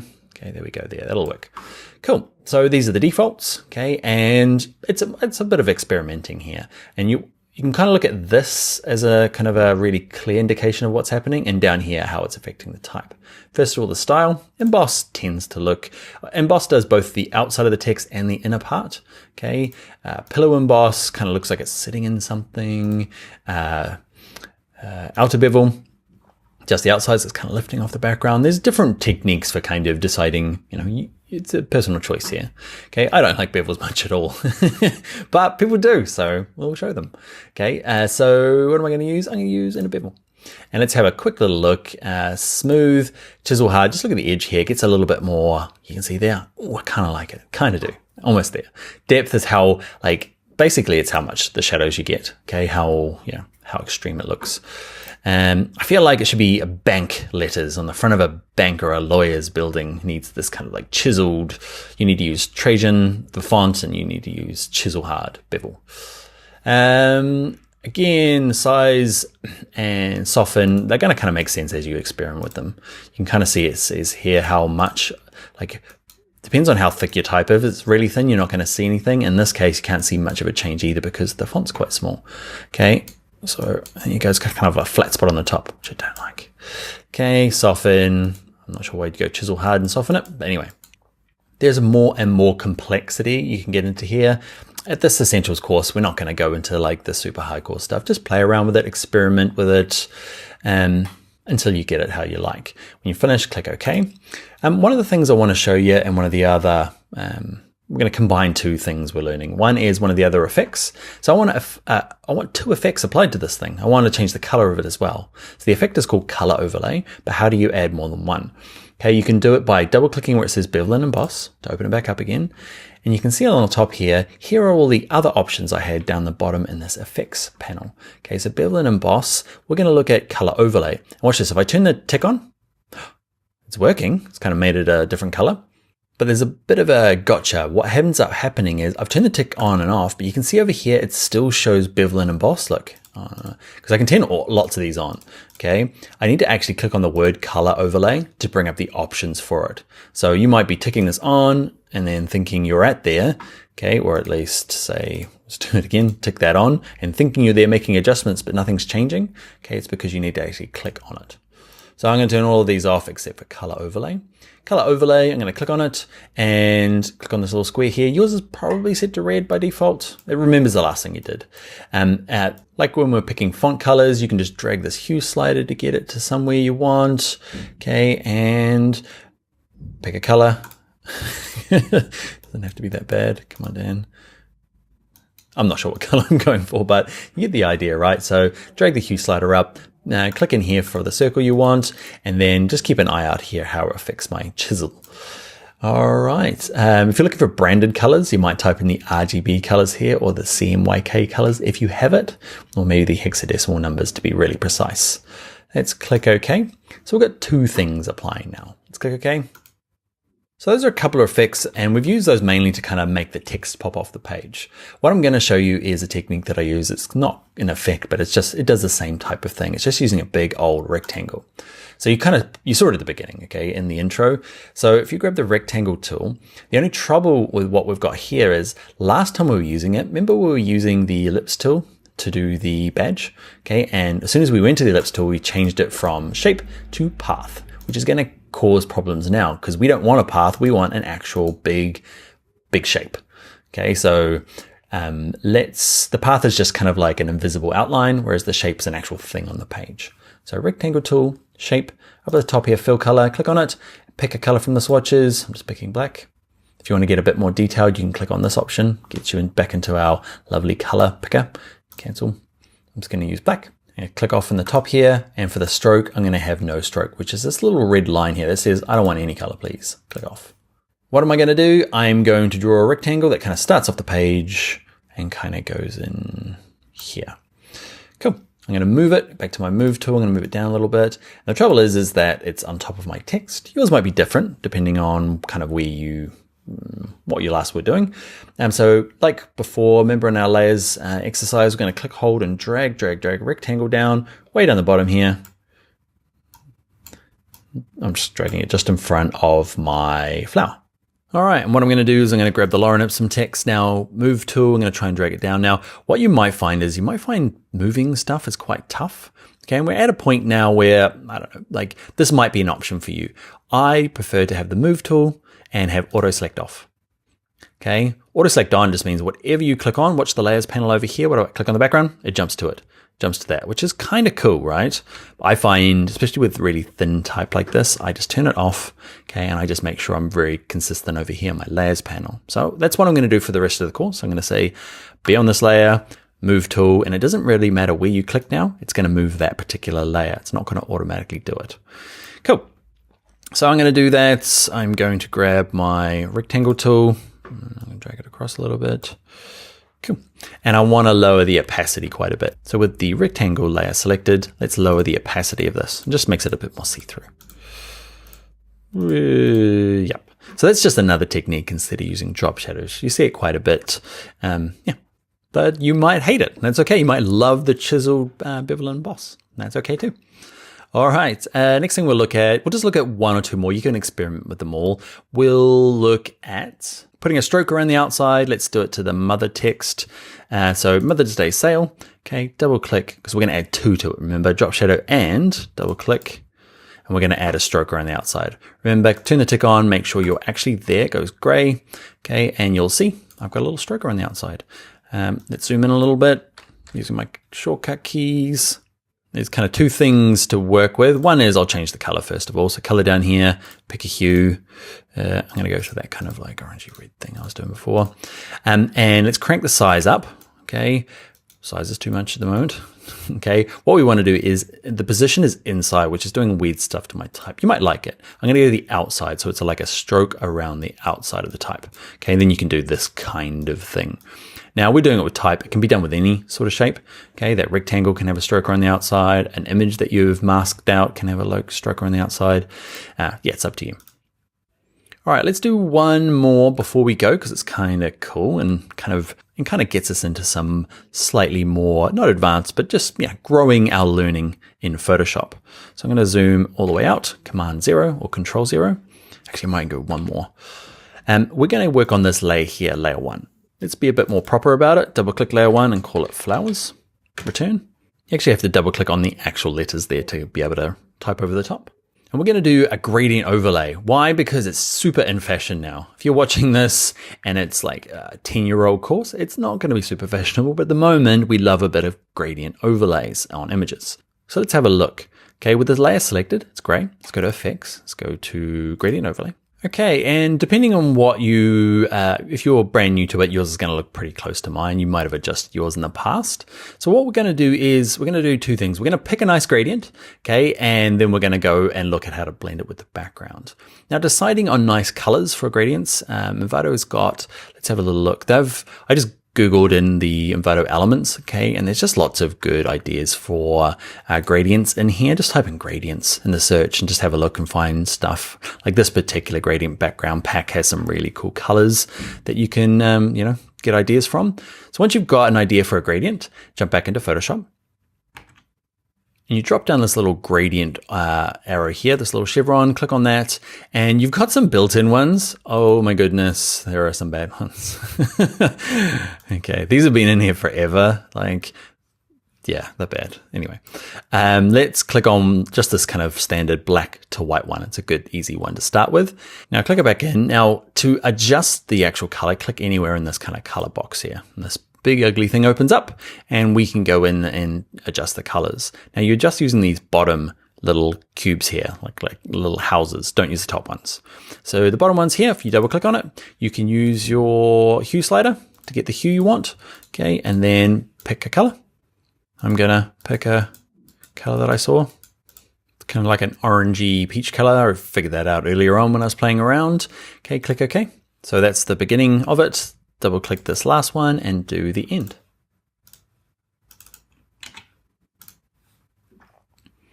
And I figured out the color that I wanted. Okay, I just copied and pasted it from when I was playing around before. Okay, let's click OK and let's click OK again. Now, gradient overlay is kind of cool. Okay, the thing is it's ruined my image, but you saw at the beginning there I had a kind of a mixture with the background, and this is something to do with something called the blending mode. Now, blending modes are super awesome and handy. Normal, it does exactly what it kind of meant to. Okay, but if you have a play around with any of these other ones, it's going to affect the background a lot better. Okay, so let's look at dissolve. It's never a great one. Darken starts getting a bit more exciting, and it's kind of cool what it's doing, right? It's always in the way. Let's move you over there. Can't. Okay. That'll do. And you just got to keep going through this list. Multiply. It's kind of cool. Color burn. Linear burn. I already had a play. And I liked, overlay's kind of a cool one. And so is soft light. But I really liked hard light. Where are you, hard light? Why can't I find you? You can see it. Oh, there he is. He's the next one down. Okay. It's a bit strong. Okay. I know we're kind of, I guess, we're destroying the images quite a bit. But I'm liking this kind of thing. What you might do though is lower the opacity a little bit just to kind of bring highlights a bit strong. So maybe something like that. Then play around with the angle of this bit, get it how you want. How do I want it? I'm just going to drag it around forever while you watch. You get the idea, right? So that's my gradient overlay. Okay, we've used a linear one. You can use a radial one, which is just like a circle in the middle coming out. Okay, but I'm going to use linear. And yeah, That's going to be it for this video. Okay, there's a few other layer styles that you can go through and practice with. And it is time for your homework. Okay, so what I'd like you to do is you've used the image here from Errol Ahmed. What I'd like you to do is either using your Envato Elements account, go find a new image. Or if you don't have access to that, go to Unsplash and find your own image, find your own gradient, and I'd love to see what kind of combination you come up with. You can use the text that we've used here or go and adjust it maybe for your own personal brand or the company that you work for. And I'd like to see what you've kind of come up with. You're allowed to just show and tell. You can ask for criticism if you like as well, and I will be kind and give you any pointers. You're allowed to use chisel embossers as well. I promise not to comment on them. So do that and share it with us on social media. Remember Twitter, look for Tuts Plus Design, and I'm on Twitter as Dan Loves Adobe. On Instagram, I am Bring Your Own Laptop. Tag us in it, and we'll comment, and we'd love to see what you do. All right, let's get into the next videos where we start looking at cropping and resizing images. Not as exciting as gradients, but very important. All right, let's go do that. Hi there, in this video we're going to learn some basic cropping, but we're also going to do some magic cropping where we take this image here, we want it to be landscape, and you can see here when I do the cropping, there's some edges here that just don't exist, they never existed in the world, but ready, steady, we magic them up using the crop tool. All right, so let's go and learn how to do that now in Photoshop. All right, to get started, we're going to open up all three of our images. Okay, a nice little trick just to add to our super fantastic Photoshop skills is I'm just using my source window. I'm in a Mac, so it's Finder, so I'm nothing to do with Photoshop. I can see Photoshop though. Good look, what if I click, hold, and drag all three of these guys just anywhere in the middle here? Hey, they're all open. Click on Photoshop and there's my tabs. That's a nice easy way to get started. Let's start with this first one, 10A, and let's be on our crop tool. Now the crop tool is about the fifth tool down, or exactly the fifth tool down. Grab it. Okay, and the basic use of the crop tool, just make sure at the top here you're on this one here, it says WH in resolution. Like otherwise, if you've played with it before, it can cause problems. So just make sure you're on that option and you can grab any of the corners and resize it. When you're ready, hit return. And that is cropping. Okay, I'm going to go to Edit Undo and give us a few extra skills.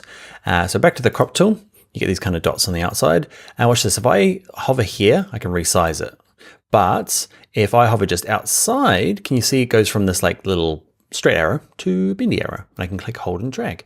It's really strange. If you're like, man, feels really weird. It is really weird. Photoshop decided this is the best way to do it. And it's just a nice way. Can you see my horizon line? It's actually perfect in this photograph. Okay, thank you, Annie.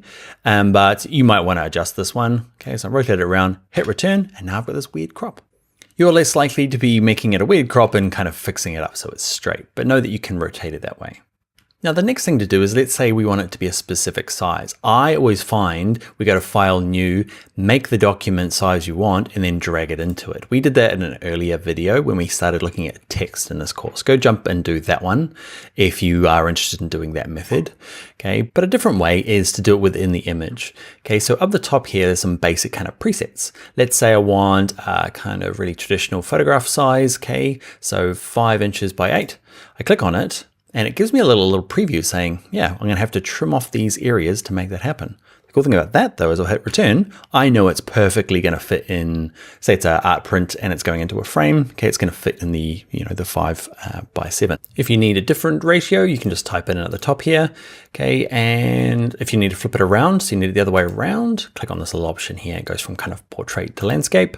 If you need it to be a physical size, okay, you want it to be 200 millimeters or by 300 millimeters, you can go to this top option here, height and width. Okay, and you can say I'd like you to be, say, 300 centimeters. Okay, I should probably be using millimeters, but it's giving me that particular ratio, chopping the top and bottom off a little. Okay, to get out of this, because I've kind of wrecked it, you've got to hit escape twice on your keyboard. Okay, escape's in the top left. Okay, we'll get back out of there. We're going to also hit clear, because if you don't, the next time, say you don't crop anything for like 2 months, you come back in, it's going to remember those and it's going to confuse you. Okay, it's going to be trying to do stuff. You're like, why are you doing this weird shape? The next thing we'll do will be our super mega amazing thing in Photoshop. Okay, I love this feature. So what we're going to do is I want it to be my 5 by 7.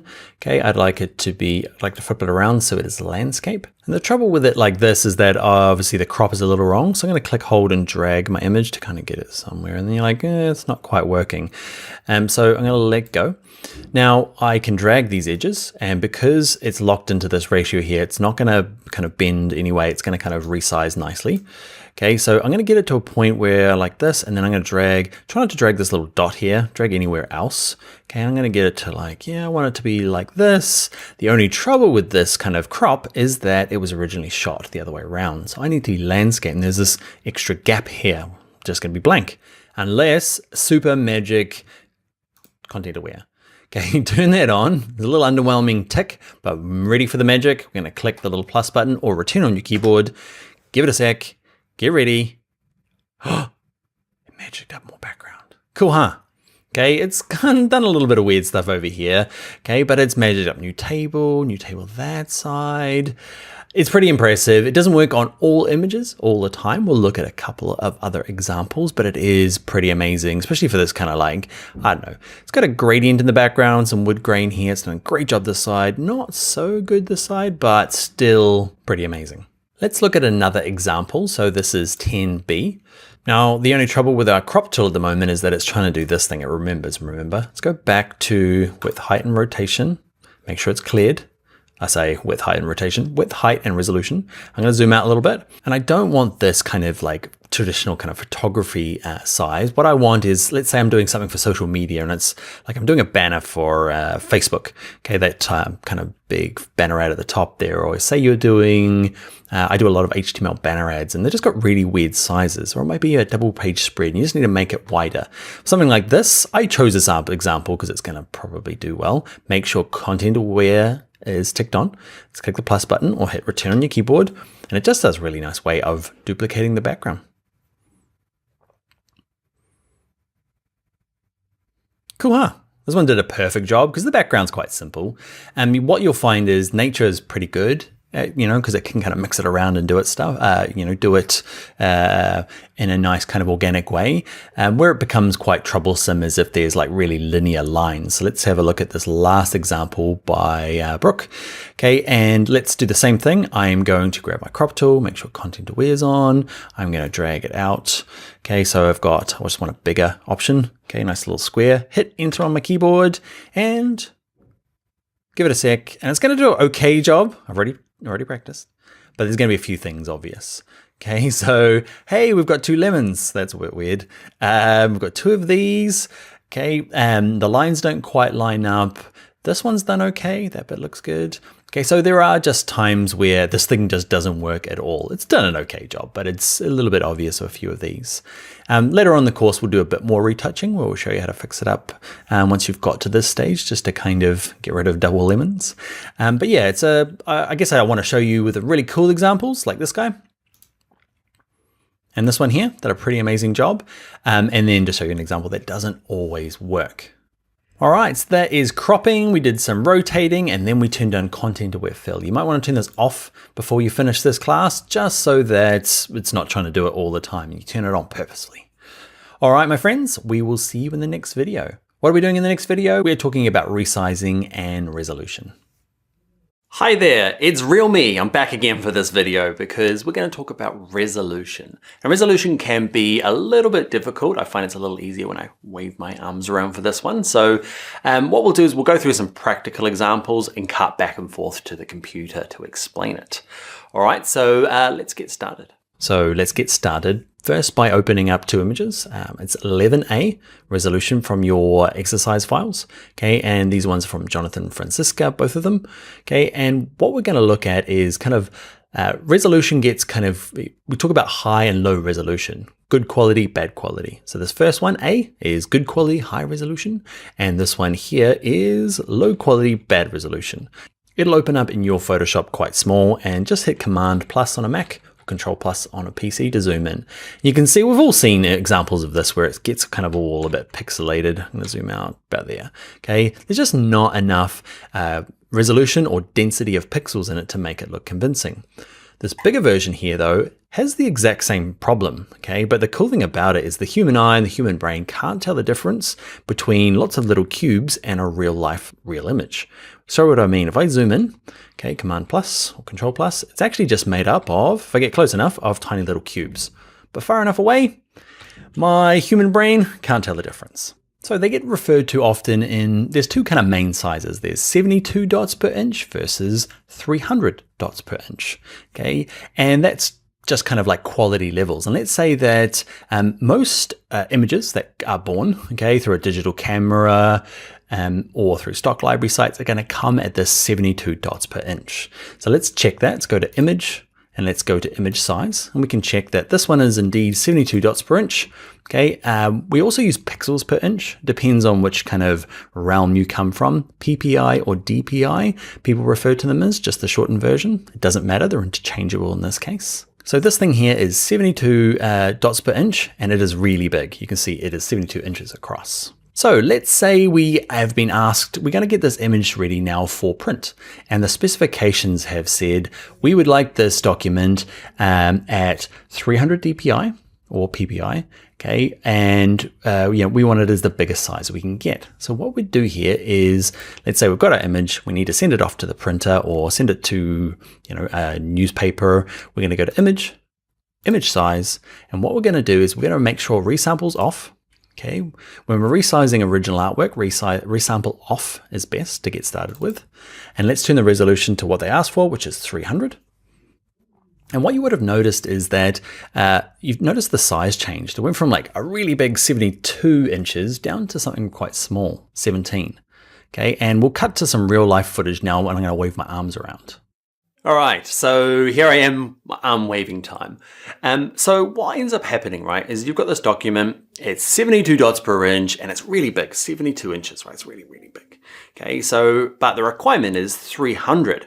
Okay, so what that means is my 72 dots in an inch, say my inch is this big, okay, and there's 72 little squares in there, okay, but the requirements are I need 300 in there, not 72, I need more.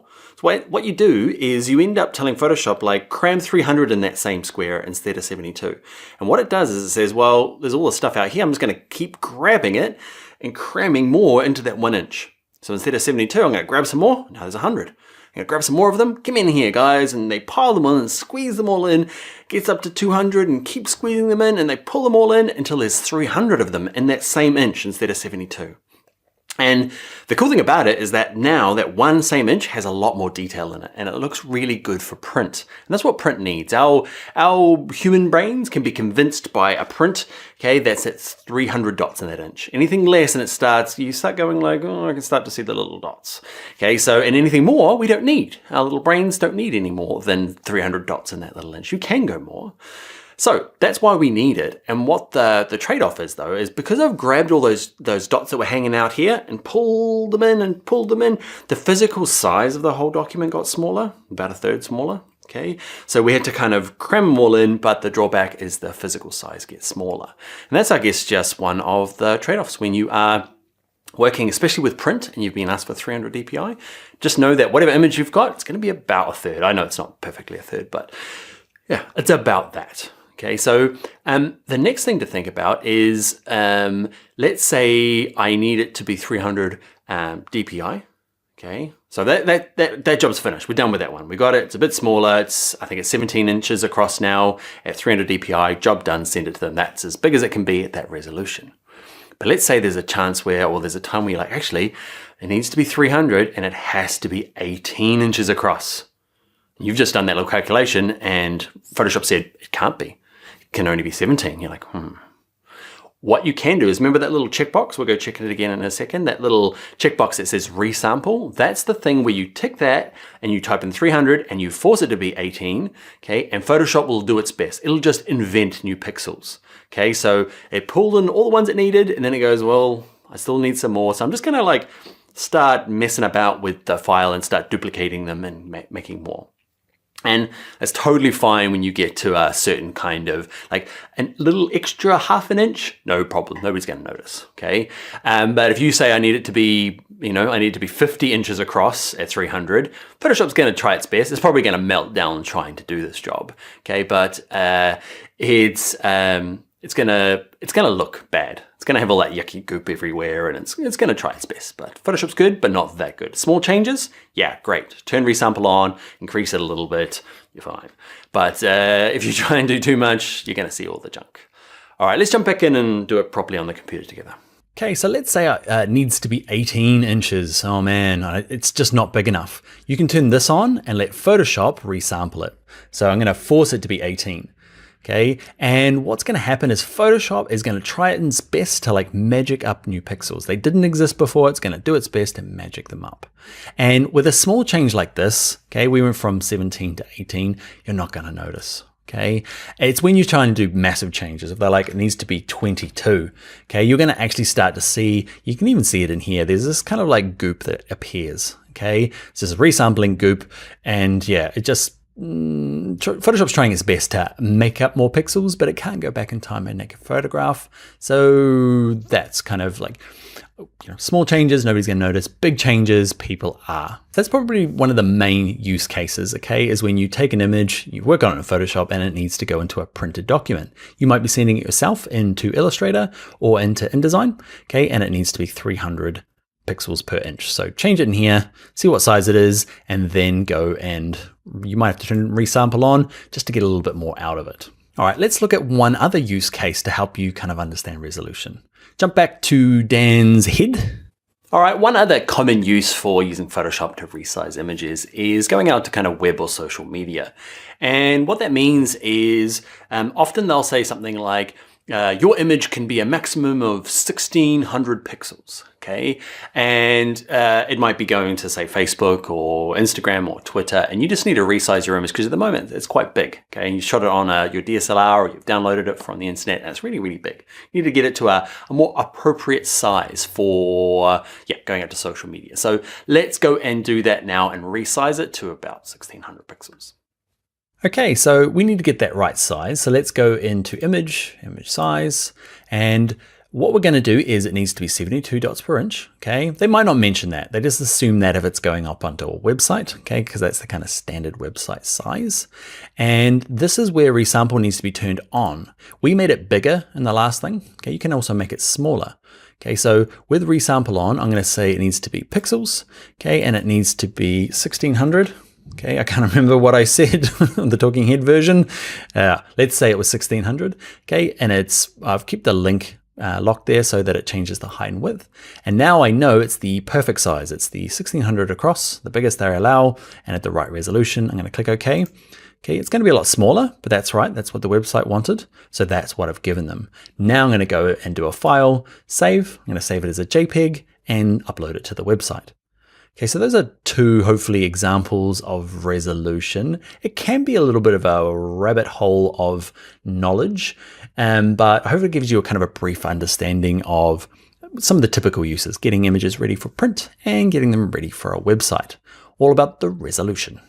All right, that is the end of that brain-bending exercise. Let's get into something a little more exciting, back into Photoshop, learning things like masks and selections. All right, let's go do it now. Hi there, in this video we are going to look at some basic selection techniques. We're going to create an Instagram post in this square format. We're going to use the rectangle marquee tool to bring in our cool coffee cup, and then the ellipse marquee tool, like a big circle, put space inside the coffee cup. All right, let's go and learn how to do that now in Photoshop. All right, to get started, let's go to File, New. And over here, I'm going to kind of start with photo and then go and change it loads. Okay, so in here, I'm going to switch it to pixels because Instagram, they've got a square format, right? And it's 600 by 600 at 72 dpi.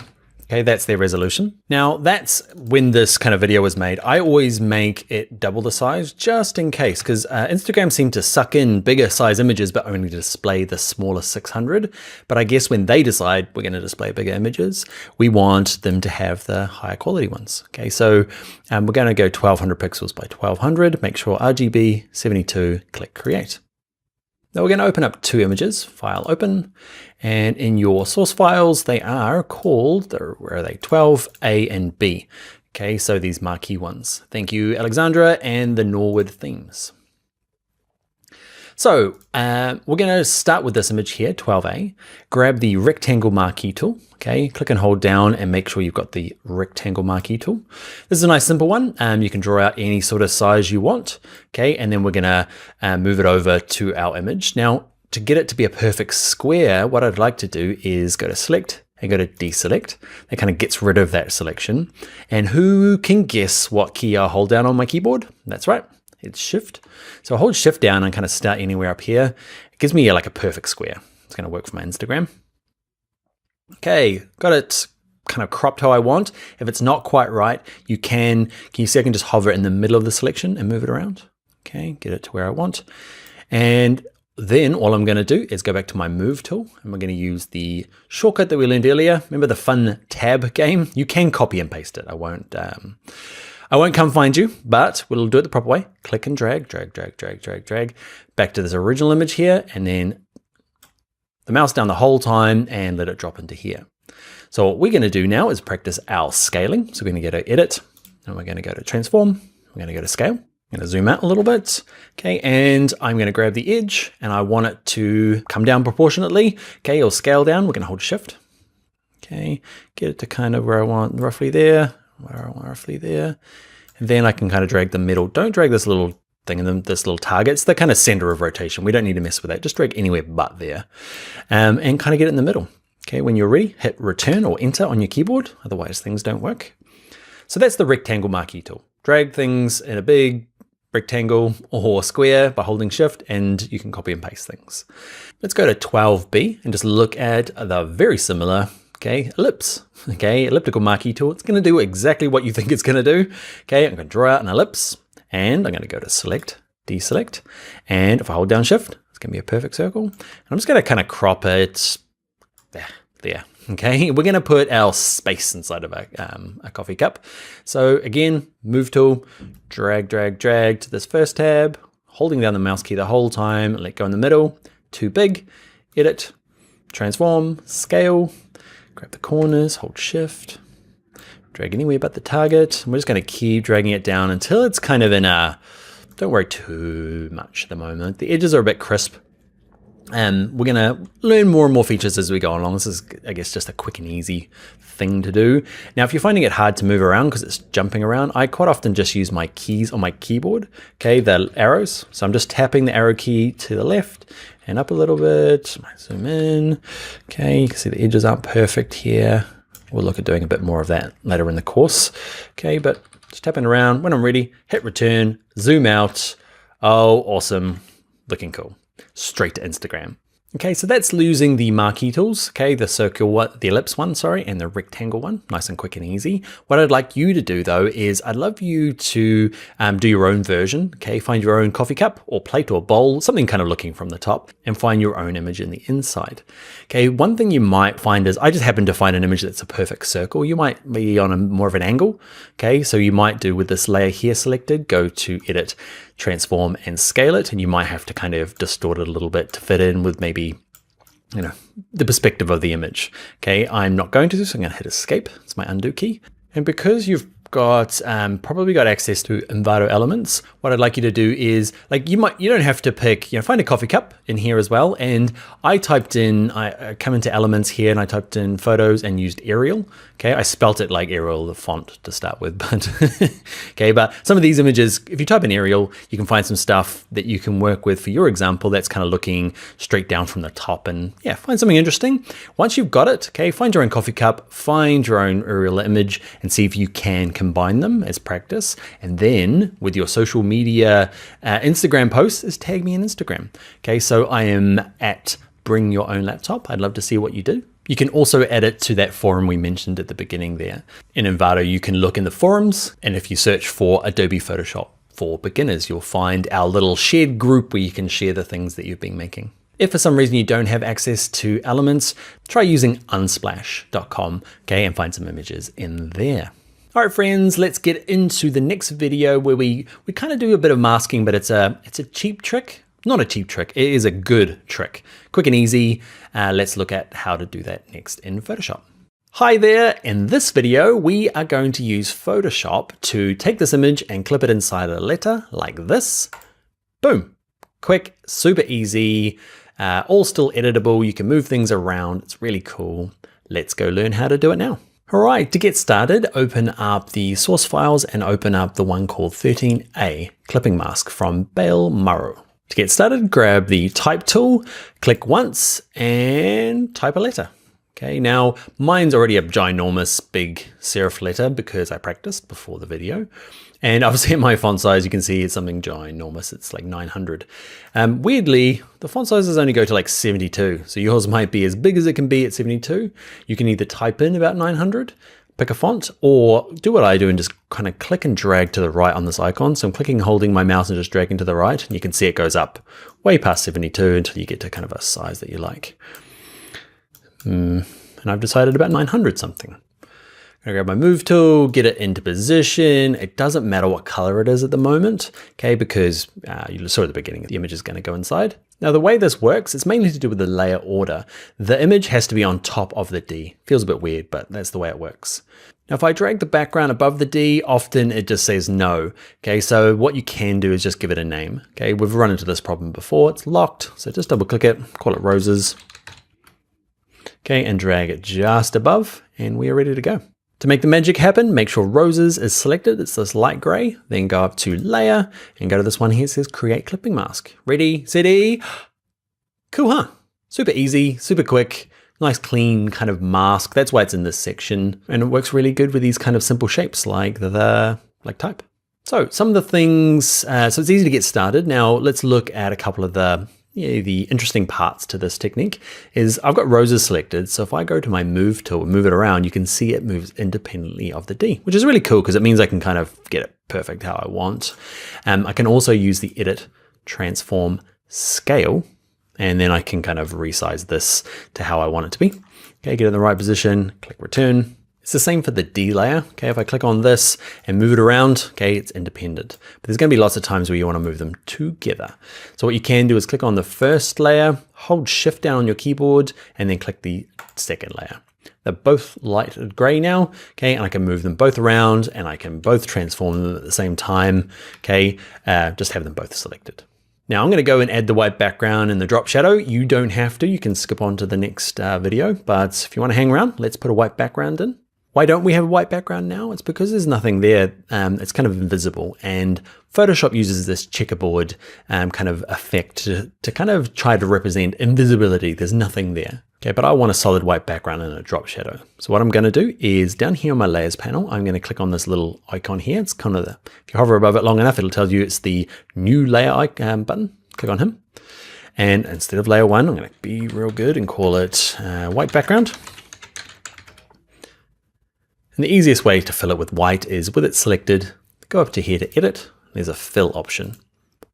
And from this drop down, yours is probably sent to something else. Okay, I've set mine to white, click OK, and we have a white background. Wow, we have white everywhere. But over here, remember with the bird looking over the top, the white background's too high, click, hold, and drag it. Okay, so it's underneath everything. Next thing I want to do is add a drop shadow to my D. So I'm going to click on the D layer and I'm going to go down to here to effects. I'm going to go to drop shadow and I'm going to mess about with this probably for 10 minutes while trying to figure out what kind of drop shadow I want. The one thing you might have to do is the distance is going to be really small in the size because it remembers the last thing you did. And we're doing drop shadows on really small text. Okay, so first thing to do is just crank up the distance and the size. Or not the size, sorry, the distance, and make sure the opacity is high. So at least you can see your drop shadow, because if the distance is really small, you can mess around with these all you like, but you can't really tell what's going on. So crank it up and yeah, go on to the next video while I mess around with this. All right, in the next video though, we are going to learn how to use the quick selection tool. It's pretty amazing to do selections with, so yeah, I'll see you over there. Hello there! In this video, we are going to do some selections using the quick selection tool. It's quick, it's really good, and it's going to allow us to cut out this image here and put it into our mixed background, kind of interacting with some type. It's quick, it's easy. Let's learn how to do it now in Photoshop. All right, to get started, let's open up two of the files from our downloaded source files. There's 14a and 14b. Thank you, Quino. Let's click open. All right, so we've got two tabs open. We're going to copy this and put it into this file here that I've made.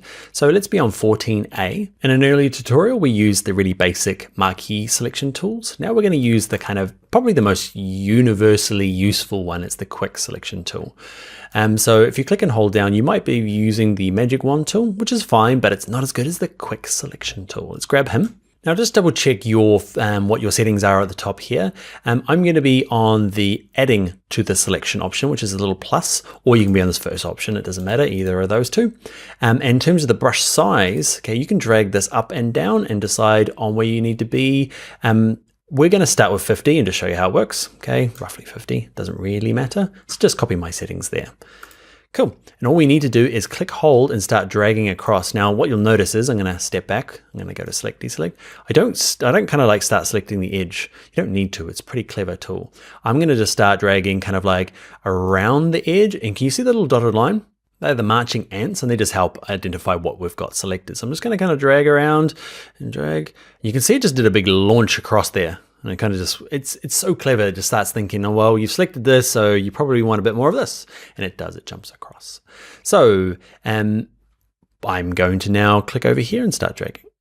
Okay, and you can see I can let go of my mouse and I've got part of it selected. Sometimes it's a little bit hard. You're like, what have I got selected? What do I not? Okay, and the easiest way to do it is just kind of turn this option on and off. Okay, it's called quick mask mode. Just turn it on. And it just shows you, kind of masks everything out in red. Okay, so turn it on and off just to see. Don't double click it. Okay, so just turn it on and slowly turn it off.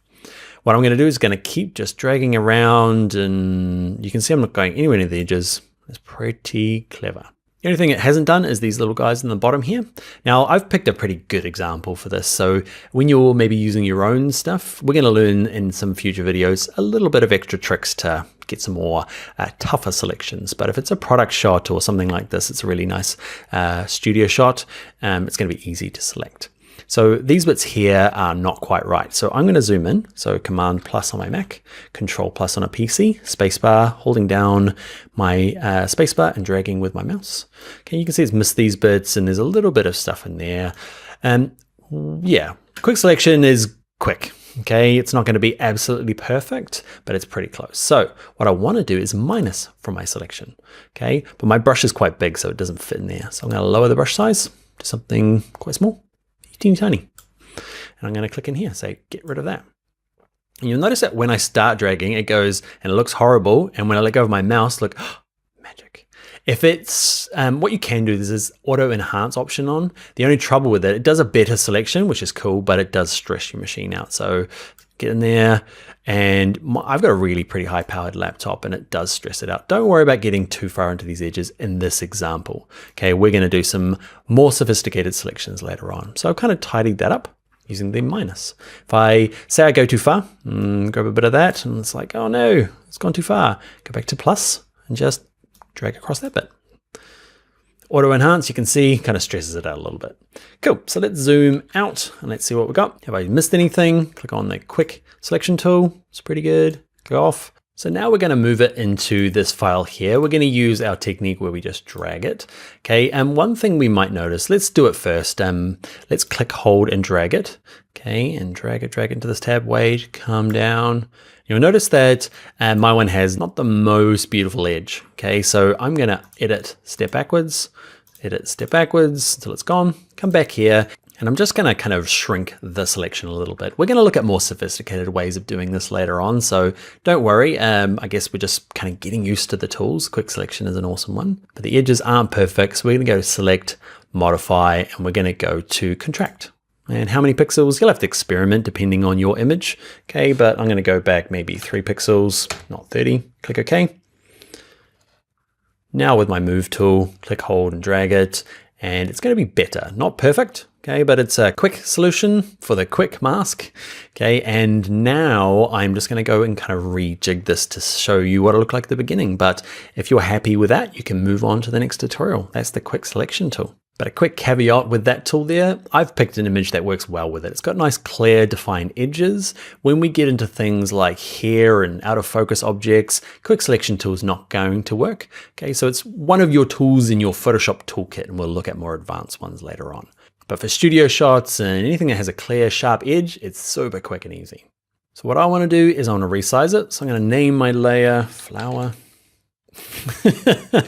My spelling is terrible. I spelled that flowerists when I first start with a U. I had to go back and reshoot this bit.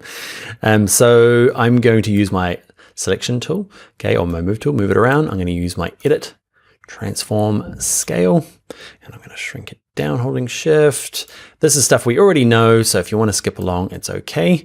I'm going to rotate it. I'm going to get it down to a size that I like. Hit return on my keyboard, edit, transform, rotate. Okay, click anywhere on the outside here and get this kind of, what I'm looking to do in this case is I want to rotate it around. I want this kind of Dublin to be behind and the florists to be above. So I've got it into where I want, hit return, and we're gonna play with a layer order. I love this kind of like real subtle interaction with the background where, watch this, I'm gonna bring the flower in between these two guys here. That way the kind of D is partially obscured. You can still understand it's the word Dublin and florists is above. And for no reason other than to balance up the composition, I'm going to right click this, duplicate the flowers layer, and a flower too. How about that? With my move tool, move them over. Now, instead of going to edit, transform, scale, rotate, we're going to use this one here, the free transform tool, which does both. Okay, so from now on, I'm just going to use the free transform tool. The Command T on a Mac or Control T on a PC is a really common shortcut to know. Okay, so if you're going to be learning any shortcuts, that's a good one, because what it does is allows me to hold down shift and resize it. But at the exact same time is if I go move away from here, I go to rotate, I can rotate it around as once. If you're finding that tough, don't sweat it. You can go back in and just do it the long way, but I want to do it the quick way. How balanced is it? It's not super balanced. I need to find another image and crop it out, but I'm not going to. Hit return, and that is going to be me for this tutorial. All right, so that's the quick selection tool. It is really amazing, but there's a few other things that we need to learn in terms of selections and masks before you're a pro. So join me in the next tutorial where we learn what a layer mask is. Hi there, in this video, we're going to learn what a layer mask is. Basically, we're going to take the same tutorial we did in the last video, but do it properly with something called a layer mask. The cool thing about them is you can turn them off later on, disable them, bringing back the background, fixing your masks. And then we'll really double back and look at this option, and you can see we can fade the edges, we can break the link, we can move them around so that we've got more control, more professionalism, more awesome. Let's do that now in Photoshop. So what is this layer mask that I speak of? Okay, it's probably better just to go through and show you an example. You'll see all the perks and pros for using a layer mask. So I'm going to double back and use the exact same files as the last tutorial, so 14A and B, and we're going to get up to the point where we were at. I'm using the quick selection tool, okay, and I'm just drawing around super quick, and I've got my selection, right? And what we did before is then use the move tool to just drag it in, okay? The problem with that is it's something called destructive editing. And what I'm deciding is that, watch this, if I move this out, I've cut that background out forever, and my selection is kind of fused forever, and there's no going back from that. And that's not what I want to do in Photoshop. I want to make a selection, maybe a quick selection like this, and then maybe go and fix it up later on or make adjustments or just have a bit of flexibility. To do that, you make your selection like we did here. Instead of dragging it, you just click this button down here. Okay, it says add a mask. Okay, and it's called a layer mask. And what happens is, ready, give it a click, and the background disappears. Okay, I need to go through and fix my edges. That's fine. There's a few little places that need touching up, but we'll do that in the next video. But what's happened is, can you see this layer structure over here? My image is protected. It's perfectly fine. There's nothing destroyed about it. This mask just sits over the top hiding things.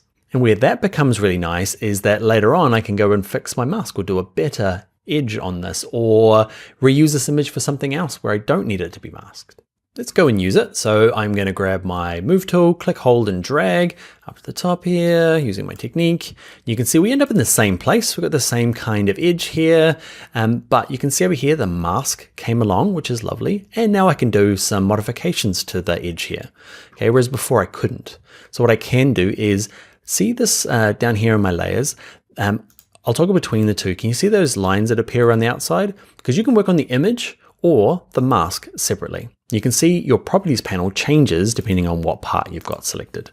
I've got my layer mask selected, and it gives me options to play around with this mask. And a real basic one is the feather. So watch this, I can crank up the feather and it just kind of feathers the out edges a little bit. Okay, so it wasn't so bitsy and yucky. Okay, it's because it's on a black background, it's gonna kind of let the background of the actual image through. And often this is all you need to do to get a selection looking nice, just give it a little bit of a feather. So let's look what else you can do with it. So I can right click on my mask and say just disable. I'm not turning it off forever. I can just see what was in the background there. It's not much because it was a black image in the background. But if there was other elements that maybe I cropped off that shouldn't have cropped off, I can just double check. Okay, so this is a very similar thing than what we did in the last video where we, kind of cropped it out, but now we can go back. Yay for layer masks. So whenever I'm looking at people's work and I'm seeing if they're kind of self-taught or using it like a professional, I'd be always looking for layer masks to give future self or other people in the business that open your PSD files the ability to go back and adjust your mask, either fix it or maybe just turn it off so they can use the image. I can turn it back on by right-clicking it and going enable layer mask, or I can delete it forever and get rid of it and maybe start again. So I hope you can see the perks for a layer mask. What we'll do is we'll look at maybe another example that better shows its like amazingness. Okay, so we're going to go back to files we had open before. Remember we did this one here. We did 12A and B. Remember we used the circle. It was these two, remember? We copied and pasted this in. So we're going to do the exact same thing again, but just use our layer mask to give ourselves like some professional, awesome skills. So I'm going to drag out my circle holding shift, get it there. And instead of just going to my move tool and dragging it out, cutting the background out, never to be used again, I'm going to undo. And I'm just going to click this button. So it's not much in terms of what you do, except you can see here, it's probably a better example where I've got this mask. It's this black versus white on top of my image, and the image is perfectly fine. Here's what's called non-destructive. Now we use my technique, grab the move tool, drag it into this one, down here. Okay, now I can go through and start scaling it. So remember, I'm gonna use my shortcuts from now on, Command T. Okay, I'm gonna scroll it down, get it down. And let's look at some of the other perks. I'm gonna hit return. So that's done. But remember the edge we had before, which was it was just really hard edged. Okay, so it didn't look really believable as much as a galaxy in a cup does. But remember the feather? I can just kind of feather the edge here. I'll go maximum feather so you can kind of see the edges there. But you can see I'll move it out so you can see it. It's got a blurry, feathery edge. Okay, and it just helps that to look slightly more believable. It gets better. Layer mask time. You can see at the moment it moves together, the mask and the image, but you can break that link. See this little linking icon here? Click on it. Okay, and now, remember I can click on my mask or my image. And in this case, I want to leave my mask where it is because it's kind of in the right position for the coffee cup. But if I grab my image now, move tool, look at that. How pro are we? Okay, we can get our composition right or make adjustments that the client asked us, or you get the idea, right? So in this class so far, we've been doing destructive editing. Okay, by just copying and pasting it or dragging it. From now on though, you and me are going to use layer masks. Turn the link back on because otherwise it's a bit funny having them separate. And now let's get into the next video where we start tidying up some of the less easy selections to make. We've been doing it easy so far. Let's make it hard, or at least harder. All right, see you in that video where we look at something called select and mask. Hello, in this tutorial, we're going to take some more complicated selections and masks. The most complicated of them all is here. That's a little out of focus in the background here. Okay, and using the power of Photoshop and its amazing select and mask feature, hey, we're gonna mask it out against our sunset background just because, using the underwhelmingly named select and mask feature. It's amazing. Let's go and do it now. All right, so we've got two files open. We've got 14A, which we've used before, and we're going to open up this new one called 15. Okay, so grab both of those open and let's start with 14A. And we're going to build on some of the techniques we've already learned. So we are going to use our quick selection tool. We're going to use a brush size of, it doesn't really matter, okay, in this case, because it's such a clear division of color in the background. So I'm going to click hold and start dragging around. And we did this in the previous tutorial. So I've got most of it there. It's done an okay job. The only thing I need to fix up is just these bits in the middle here. So I'm going to zoom right in. I'm going to pick a smaller brush size. Now it's shortcut time. Okay, we're not going through too many in this course because we are at the beginning kind of level, but there's some really useful shortcuts. Like, so look at your keyboard and you're looking at the P key, okay, and we are using the square brackets that's next to it. Okay, so the open and close square brackets, give them a try. And makes your brush bigger and smaller. Instead of going up the top here and going, okay, now I need a smaller brush size and dragging it up and down. Okay, it's a nice way to get started. So I'm going to do something quite small and I want to minus from the selection. So I can go to minus here, okay, and just kind of remove that bit there. Give it a second, minus that bit there. Okay, I'm going to go even smaller, get this bit in there, this bit in there. I'm not going to spend too long now because that was for a different tutorial. I'm going to tidy that up. I say no, but I'm going to do it anyway. I'm going to zoom out and I've got my selection. And like we did in the previous tutorial, we're going to add a layer mask because that's non-destructive and awesome. And we're going to have something that has an okay edge. Okay, and we looked at doing feather, and feathers doesn't kind of work. What we want to do is maybe tuck it in a little bit. So what we're going to use is this magic thing here called select a mask. If you can't see it, you might be on this thumbnail here. Doesn't appear. So I can click on my mask and then select a mask appears in my properties panel. Okay, so click on select a mask. They should call it like super amazing mega masking fixer thing. Okay, because it's got an insignificant name, select and mask, but it does some really amazing tricks. Okay, so yours might look like more like this. So we need to do a couple of things. The first thing is along the top here, we need to decide on, I think it defaults to onion skinning. We can check it against different backgrounds. Now this will depend on your actual image. Ours is white against black. So if I start masking it against black, okay, it's just put a solid black background in there to kind of show me the edge. It doesn't show me it very well. Whereas white, I zoom in a little bit, you can see it's a really easy contrast against the edges here. So decide what works for you on black, on white. It might be on the layers, that might be one that works for you as well if you've got a layer underneath. So where does the magic happen? Magic happens is there's kind of two ways. If you go to edge detection, okay, and often you can just lift this up and it fixes a lot of things, okay? I'm gonna crank it up a little bit and I'll show you the preview on and off. It can stress your computer out a little bit. Now also note that we're not looking at high quality preview. You can turn this on, it just stresses your machine out even more trying to produce these previews. So if the machine is struggling, you can turn that off. I turn mine on and what we're gonna do is look at the original. Okay, this one here that says show original, click that. So that's what it used to look like.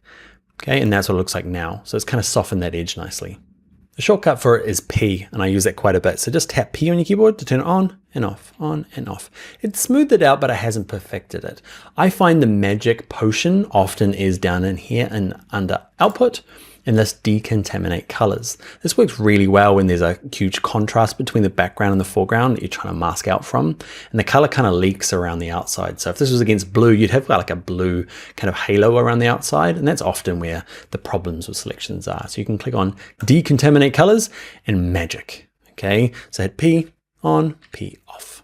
Now that's fixed this particular one really well. What we'll do is we'll open a more complicated example. We'll finish this one off first, but we'll get into a more complicated example. Okay, so there are other options. We'll go into global refinements. Now, this is work for this particular exercise. You might find you've got a very similar flower against the background, but those two tricks didn't work. Don't think radius and decontaminate colors are the only things to do. Start playing around with smooth. Okay, so let's turn decontaminate colors off. And then you can see the smoothness just kind of tries to kind of smooth out any kind of jagged lines that you might have got in your selection. Feather does what we did in the earlier example. Okay, I don't find that super helpful. Contrast shift edge. Shift edge is a handy one. Okay, just gonna watch this. If I go a little bit this way, you can see it's just tucking it in. So instead of decontaminating the colors, it's just kind of shifting the edge of this radius, minusing it a little bit. Okay, so kind of trimming off the edges. Find that is a reasonably useful one too. Okay, so there is a lot of experimentation with this tool, I guess is what I'm trying to get across. Okay, when you're finished, what we're gonna do, I'm gonna output to our layer mask. Okay, you can create a new layer from our selection. I'm just gonna adjust the one I've already got and click OK. But what I should have done before I clicked OK, go back to select a mask, and the decontaminate colors is what did the magic for us. And I'm going to say, let's make a new layer with this new layer mask so I can see my old one versus my new one. So there's the new one. I'll turn that off, turn my old one back on, create edge, Turn that one off, that one on, nice edge. But let's go and look at a more complicated example, some hair, or this will work the same for, say, some grass or something that's really hard to select. So let's jump over here to the 15. So this one's a lot trickier. Where it's really hard to do selections is here, and out of focus here could be the hardest. So I'm going to show you a reasonably hard thing to do. Is it going to be absolutely perfect using select and mask? No, but it's going to get you most of the way there. It's pretty amazing. So what I've done for you for this particular file is I've got two layers. I've got the model on top of a background. We're going to try and match these two up. Okay, what they have to do with our florist, I'm not sure, but I wanted to do here because everyone's going to ask about it. I know. It always happens in my classes. So with the layer selected, okay, I'm going to go back to my quick selection tool, pick a size. Okay, I'm going to start with 50 just because. And I'm just going to click and drag around to try and get most of it. Cool. So if you're playing along, yours is not going to be, depending on where you selected, okay, it's going to be slightly different result from where I'm at. Okay, but I've got a reasonably, it's a pretty cool selection. Okay, and what I want to do is add a layer mask. Okay, you're like, not very convincing, Dan. All right, so what we need to do now is click on my mask, go select a mask. And up the top here, we've got to decide against what background we want to see it. Now, you can see against white, against black is probably better in this case. Remember before it was white, so against black is nicer here.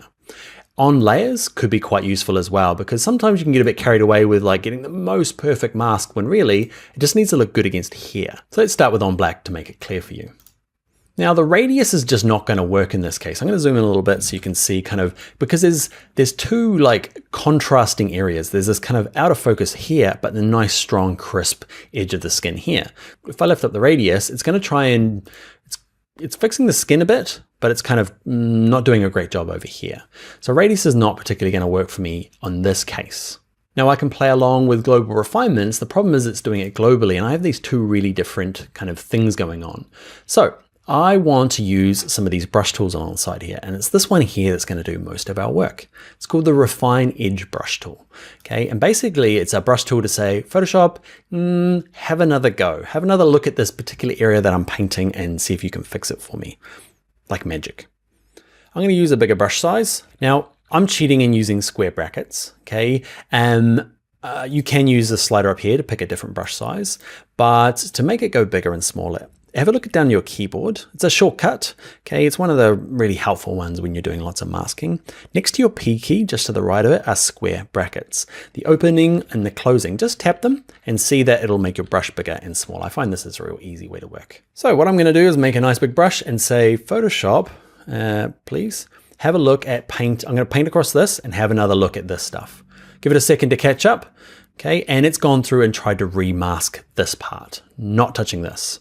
I might do this one. I'm going to grab a smaller brush and say, actually, have a look at this as well. I'm just painting along down here. Wow, it's hard to do. It's a very steady hand. You might zoom in and just do a nicer job. Okay, so it's kind of fixed. So you can kind of see I can work on different areas and kind of start using some of these edge detection features, but not globally, just particular parts. So I'm just going to work around and say, that was a bad go. Have another go. This wasn't great. This wasn't great. This wasn't great. Moving around, give that another go. This bit another go. Now remember we're doing against black, and it's not it's very unforgiving. So it's a good way to get started, but don't get disheartened if you're like, man, this is never going to look good. It's not perfect around the outsides yet. I'm going to keep working around. Have another go at that, please. That guy, that guy, that guy.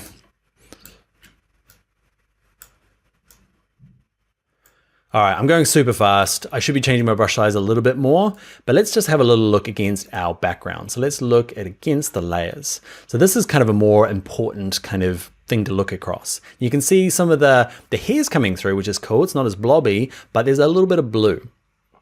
Now, do you remember from the last thing we did where if there's color kind of leaking around the sides? I love this one here under output, called Decontaminate Colors. And it kind of just tries to get rid of that stuff around the outside. And we're looking pretty magic now, right? I'm impressing myself, which I shouldn't because I've done this before, but I'm impressed with Photoshop. It's really cool, especially this selector mask. And you can see now I can just zoom in and just work on the parts that I find aren't quite working. So you have to change your brush size. It's going to go through and have another little look.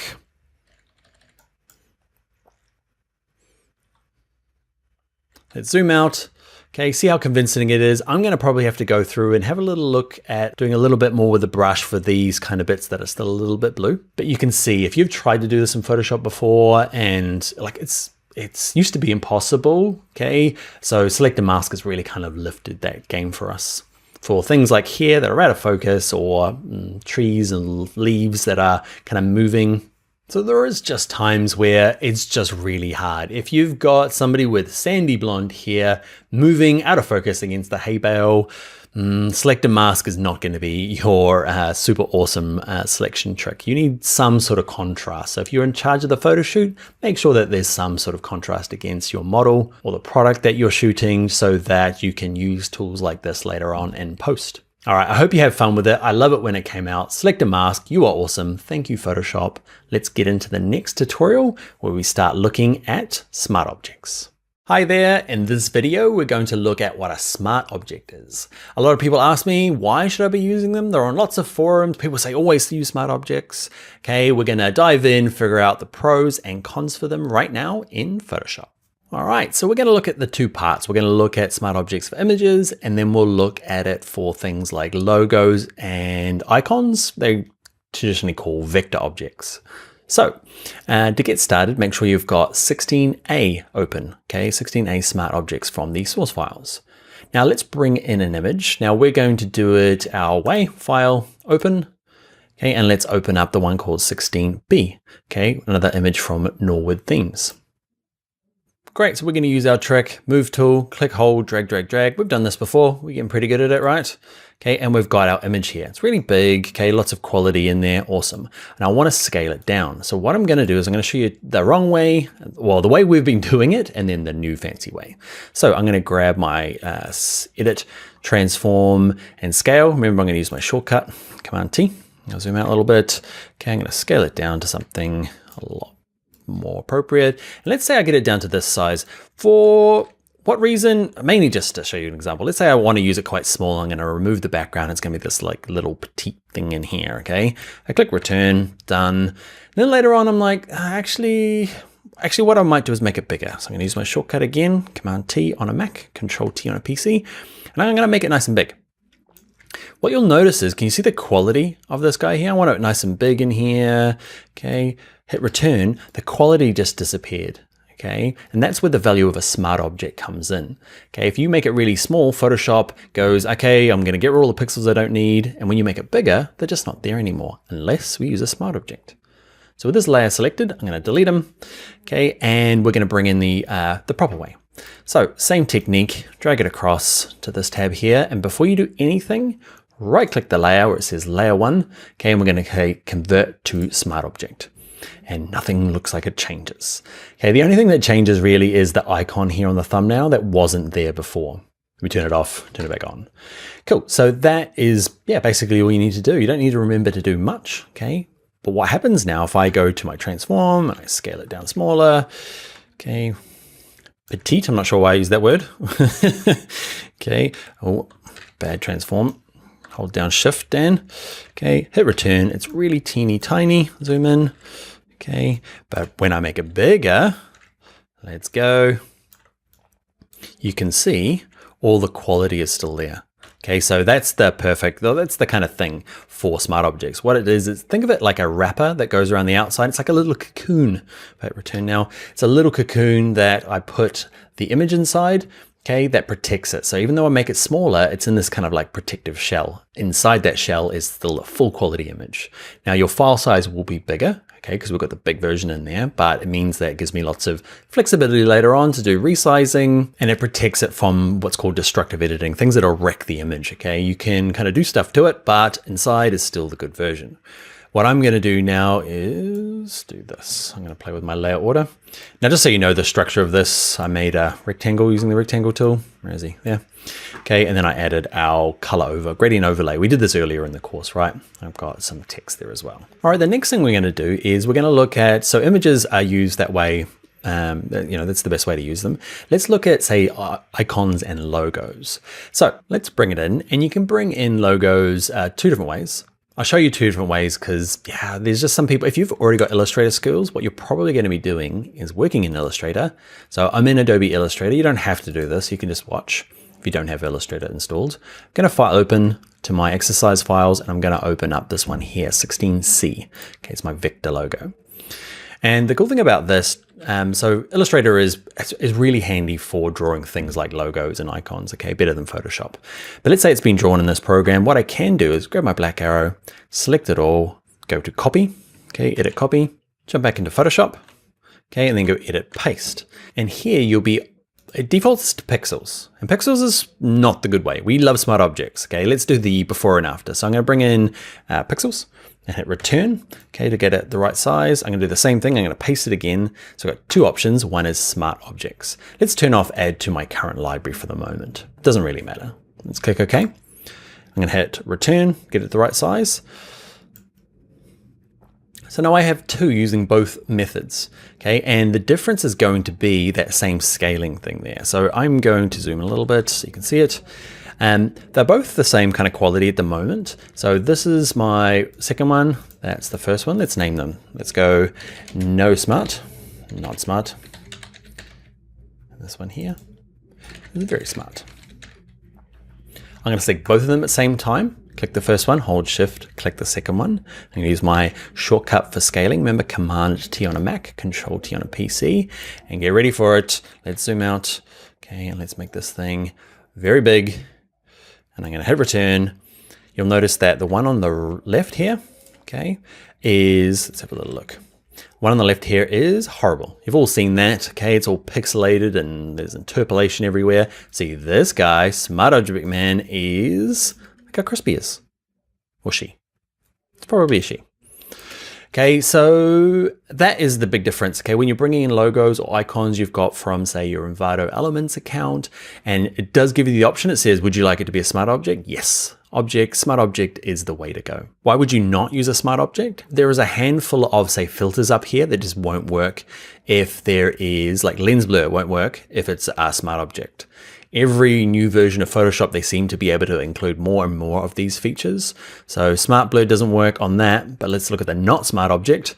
Okay, and let's go to filter, blur, and lens blur is available. So that's one of the drawbacks. Okay, the other drawback, it makes the file size big.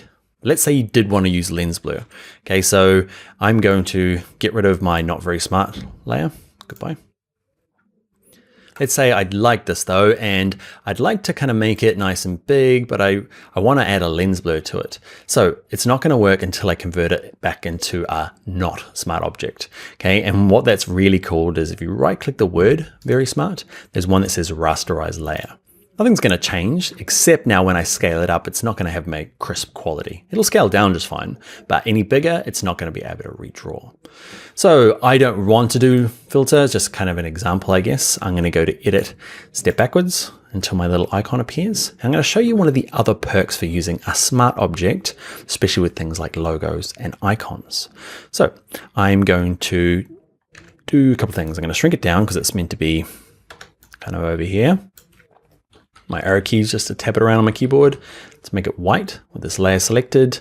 We're going to use the effects and we'll use color overlay. And mine's already defaulted to white, which is cool. Click OK. So I've got that version, right? Now I want to use it in a kind of like a hero graphic way. So that big kind of thing you saw at the beginning, kind of covering the background. So I'm going to right click him. I'm going to duplicate him. I'm going to give him a name.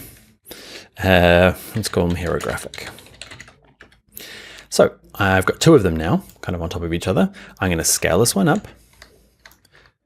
And because it's a smart object, it's got all the lovely vector. Hit return when you're finished. I'm going to lower the opacity to kind of make it a more of a watermark thing in there. Oh, yeah, it looks okay-ish. So where the perk is, I've got two versions of this now. And let's say that I'm still developing this logo or icon and I want to change it. There's a really cool, neat little trick you can do with smart objects. I can double click, let's say the very smart option, double click the thumbnail or this little icon, double click it. Now it's going to open up in the program that created it. Okay, so in this case, it's going to be Illustrator. Okay, so I'm going to click OK. And what it does is, you see that original guy I copied across? Okay, it's the second version, like they're not connected. That original one I made and copied in doesn't have any sort of connection. So I'm just going to close them down. But this guy here that says Vector Smart Object, there's a total connection back to my Photoshop. What I can do is let's zoom in. Okay, I'm just going to do a real basic, use my white arrow and I click on this thing here and I'm just going to drag the point, move the handles. I don't know what I'm doing. Reckon it. Okay, so I'm just adjusting this. Okay, clients ask for changes or I just don't like it. When I hit save, so I'm going to go to File, Save, jump back into Photoshop. You ready? Can you see? It got that little tab there. Okay, that's a little thing we made. Okay, there he is there. And there's the big tab there. So they're connected together. Okay, so it makes for like lots of changes, especially if you're doing say you've got lots of you use the logo a few different times, okay? It's all connected. Even if you're just using it once, it's nice to be able to go inside, make a change and see it update across different artwork. I am totally wrecking this thing now, just because. Nope.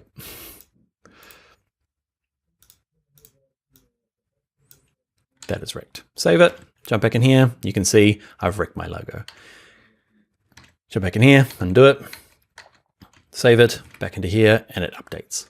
So to recap, basically bring in an image, whatever size it is, convert it to a smart object, do your work. If you have to convert it into a non-smart object, okay, it's right-clicking it and rasterizing it. There are some extra perks for vector objects, okay, copying and pasting from, it works the same for InDesign or Illustrator, copying and pasting logos in. The other thing I'll quickly show you is instead of copying and pasting from Illustrator, you can use this file. And this one here, it says Place Embedded.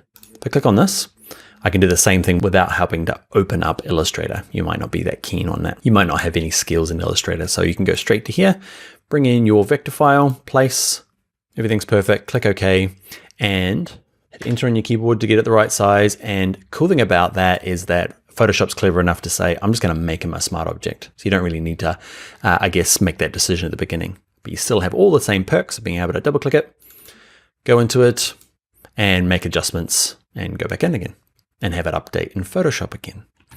All right, smart objects, kind of confusing, easy with images. You're going to be in lots of images. So 100% smart objects all the time. All right, I think I just need to finish this video now and we'll get on to the next one where we look at some of the transform and warp tools. Pretty exciting, cool, fun Photoshop stuff. Let's jump into there now and get started.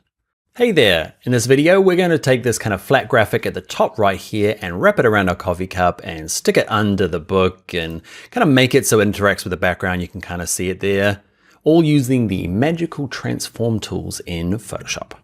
Let's get into it. All right, so first up, I've got 17A transform. Okay, it's from Raw Pixel on Unsplash. And let's bring in our logo that we're going to try and morph around here. So let's go to File and let's go to Place Embedded. And we're going to start with this one here called 17B. We're going to use transform logo, 17B. Click on place. Yep, everything's perfect. Click OK. And then we're going to get it to the size we want. I'm happy how it comes in. I'm just going to hit return on my keyboard or enter. And remember from the last video when we talked about smart objects and we're like, Photoshop is awesome and it converts it to a smart object automatically.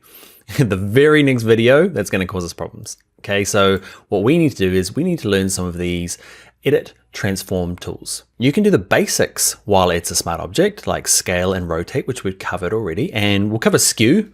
I never use skew. Okay, you might need skew. Okay, I'm going to hit escape to say, no, I didn't mean that. So not a smart object, it's not going to work for us in this case. So we just right click the name and we go to this one that says rasterize layer. Okay, nothing changes except the icons go, and we get to do this. We get to go to edit, transform, and we're going to start with distort.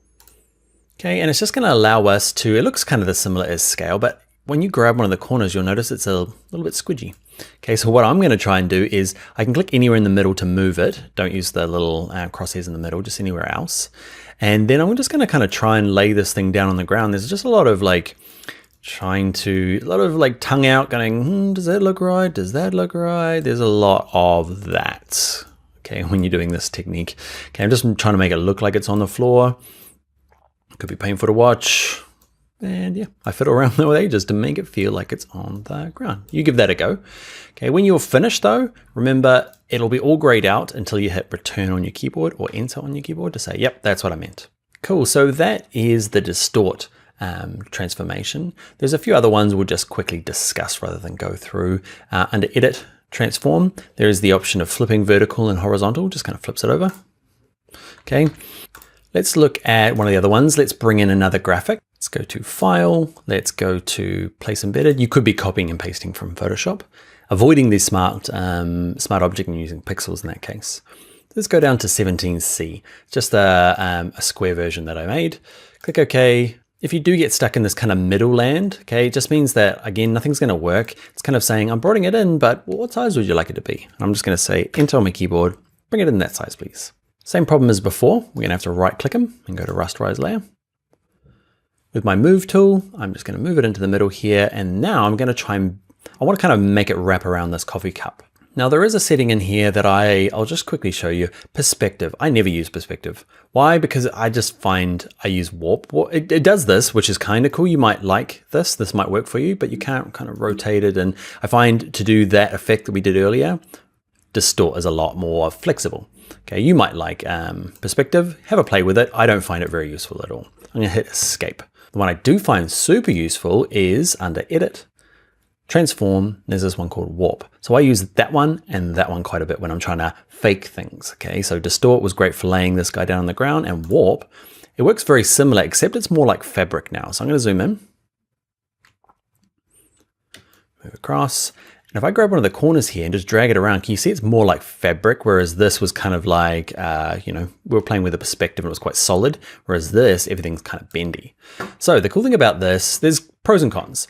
And there are some default shapes up the top here. You can pick arc, okay, and you can pick lower arc, and there's some adjustments over here. And you might get lucky and like, you might just get the perfect one. So say this one here, the band, say it's a wine bottle and there's no, like at the moment, there's a bit of a perspective here. It's not straight on. So you might decide that actually you can go negative. So say -50, maybe -20.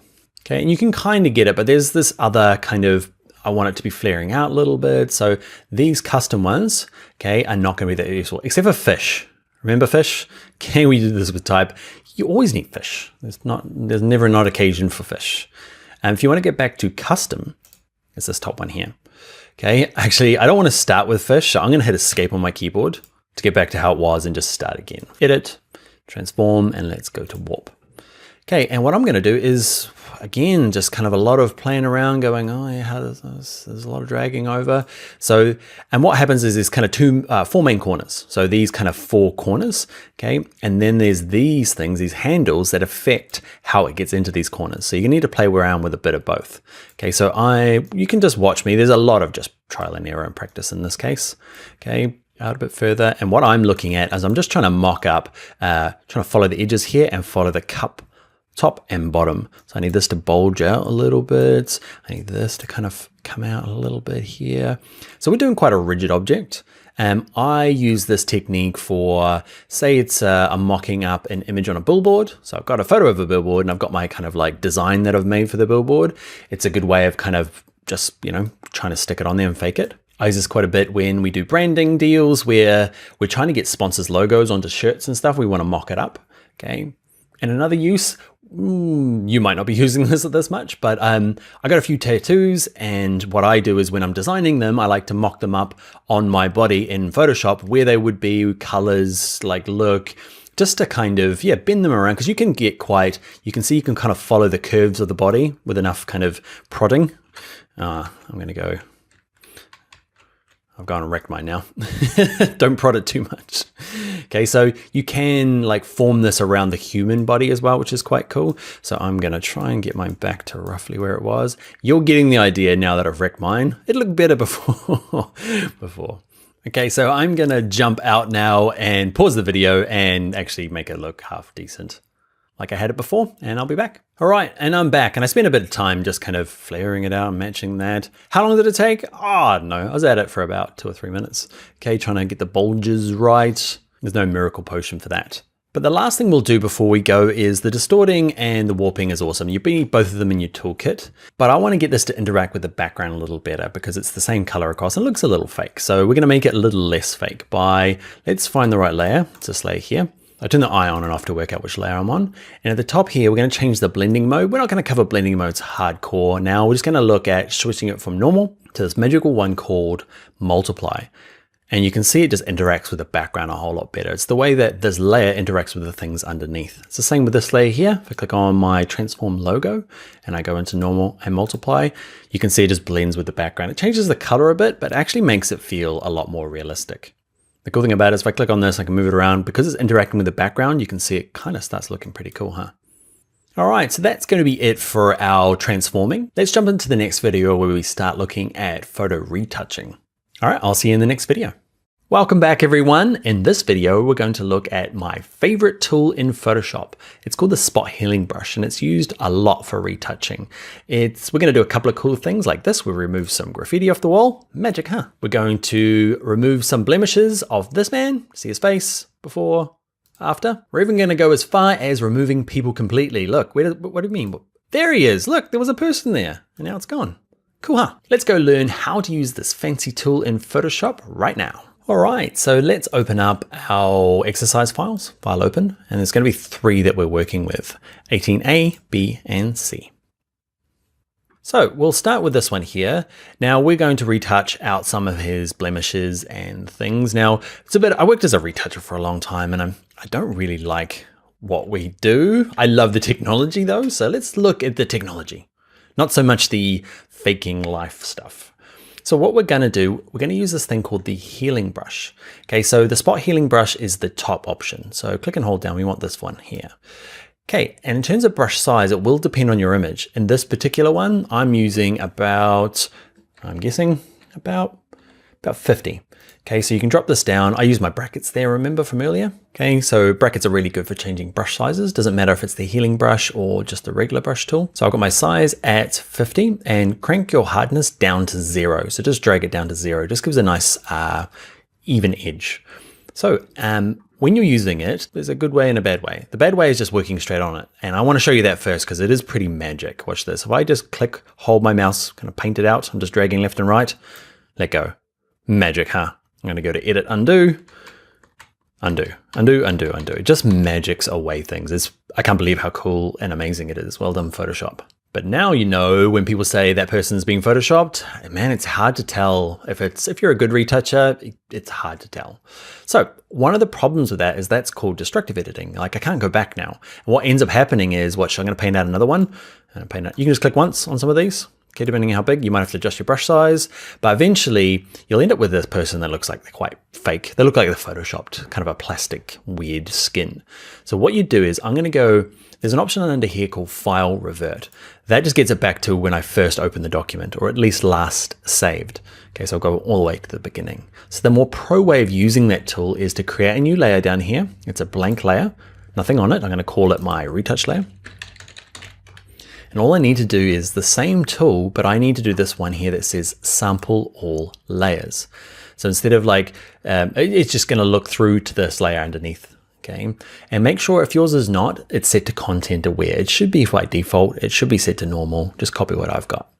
So now when I do it, same thing happens. Watch, I can kind of paint over these things, paint over, and you can work your way around. Okay. Brush sizes, remember, is square brackets next to your P key, open and close. Okay, you can go through and you can start working it, but after a while, it starts looking a bit fake. Okay. I'm just so good that it's not looking fake.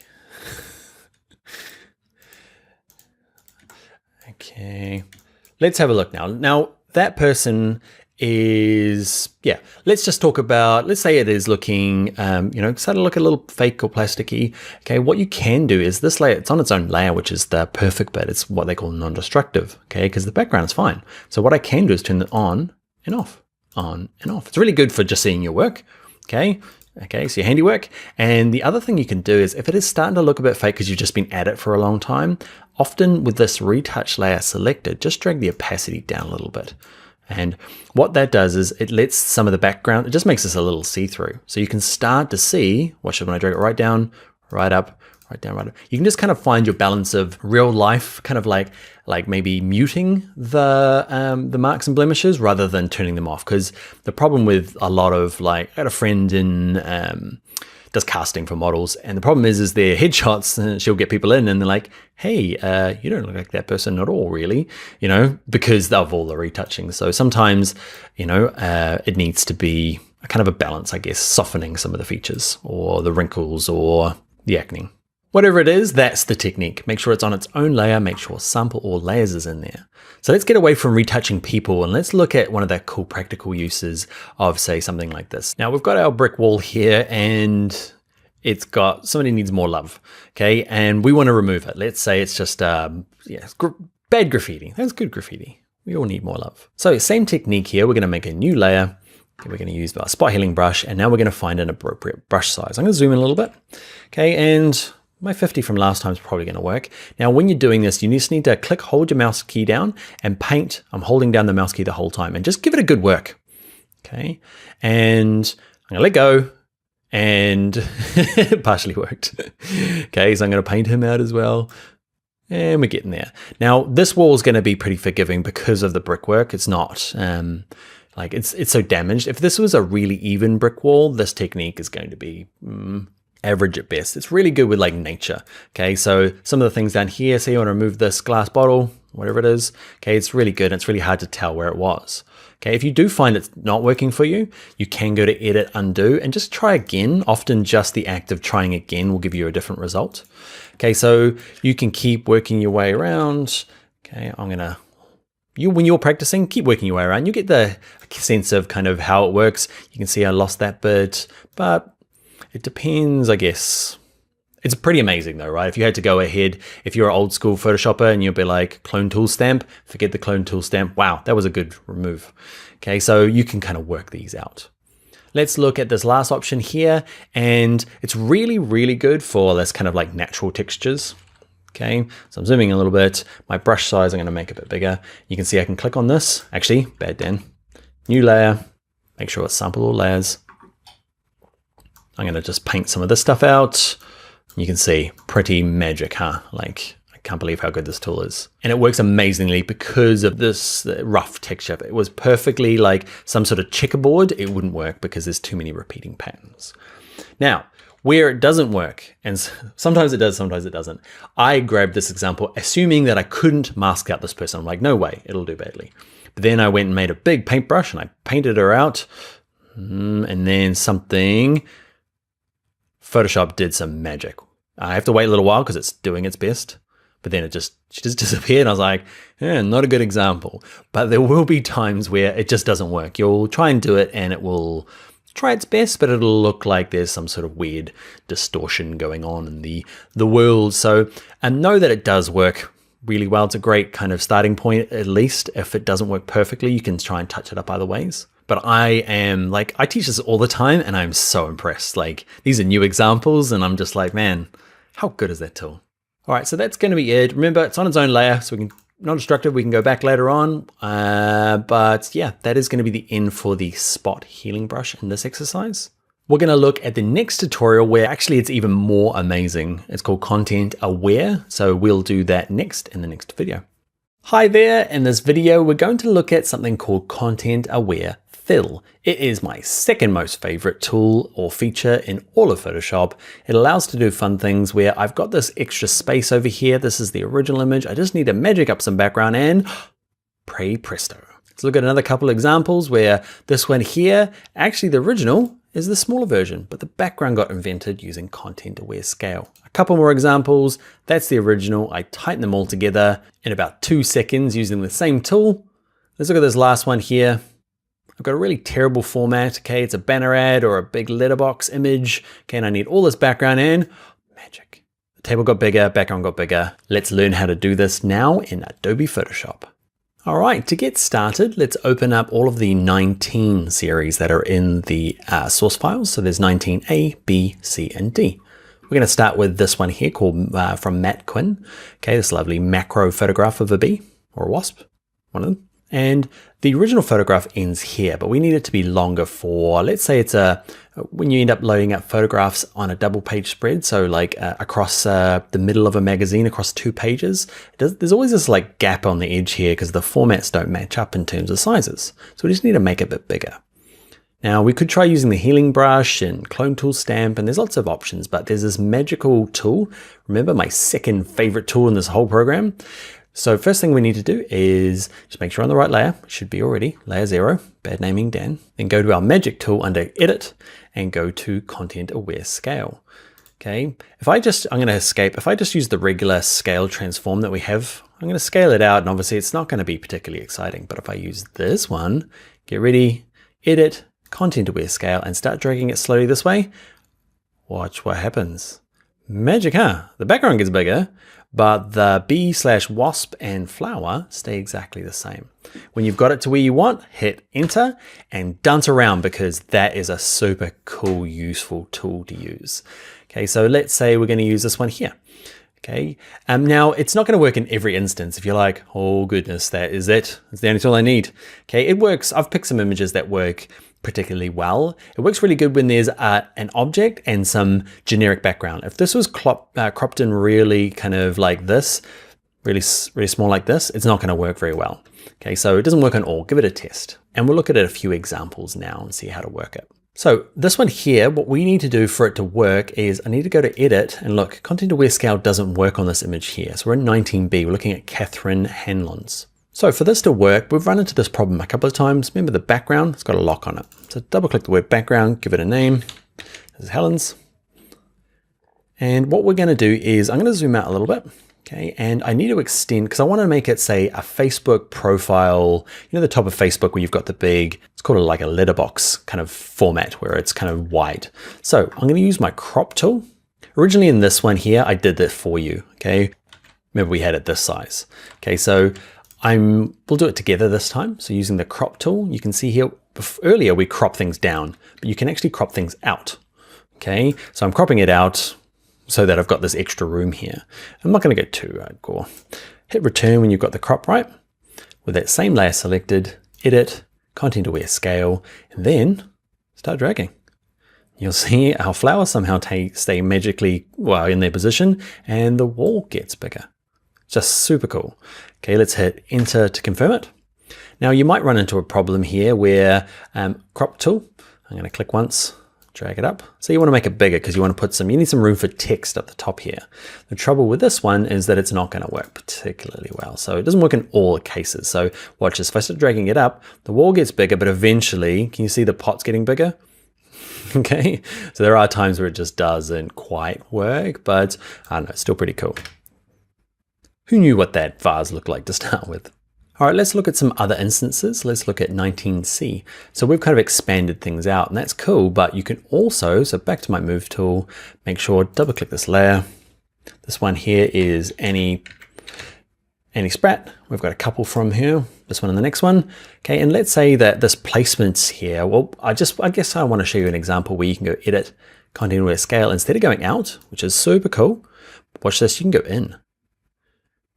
Can you see those bottom guys start moving in? Just magically, and the shadows start distorting. And watch this, I can tighten all these guys together to make a nice kind of a smaller group. Eventually, it's going to start doing weird stuff.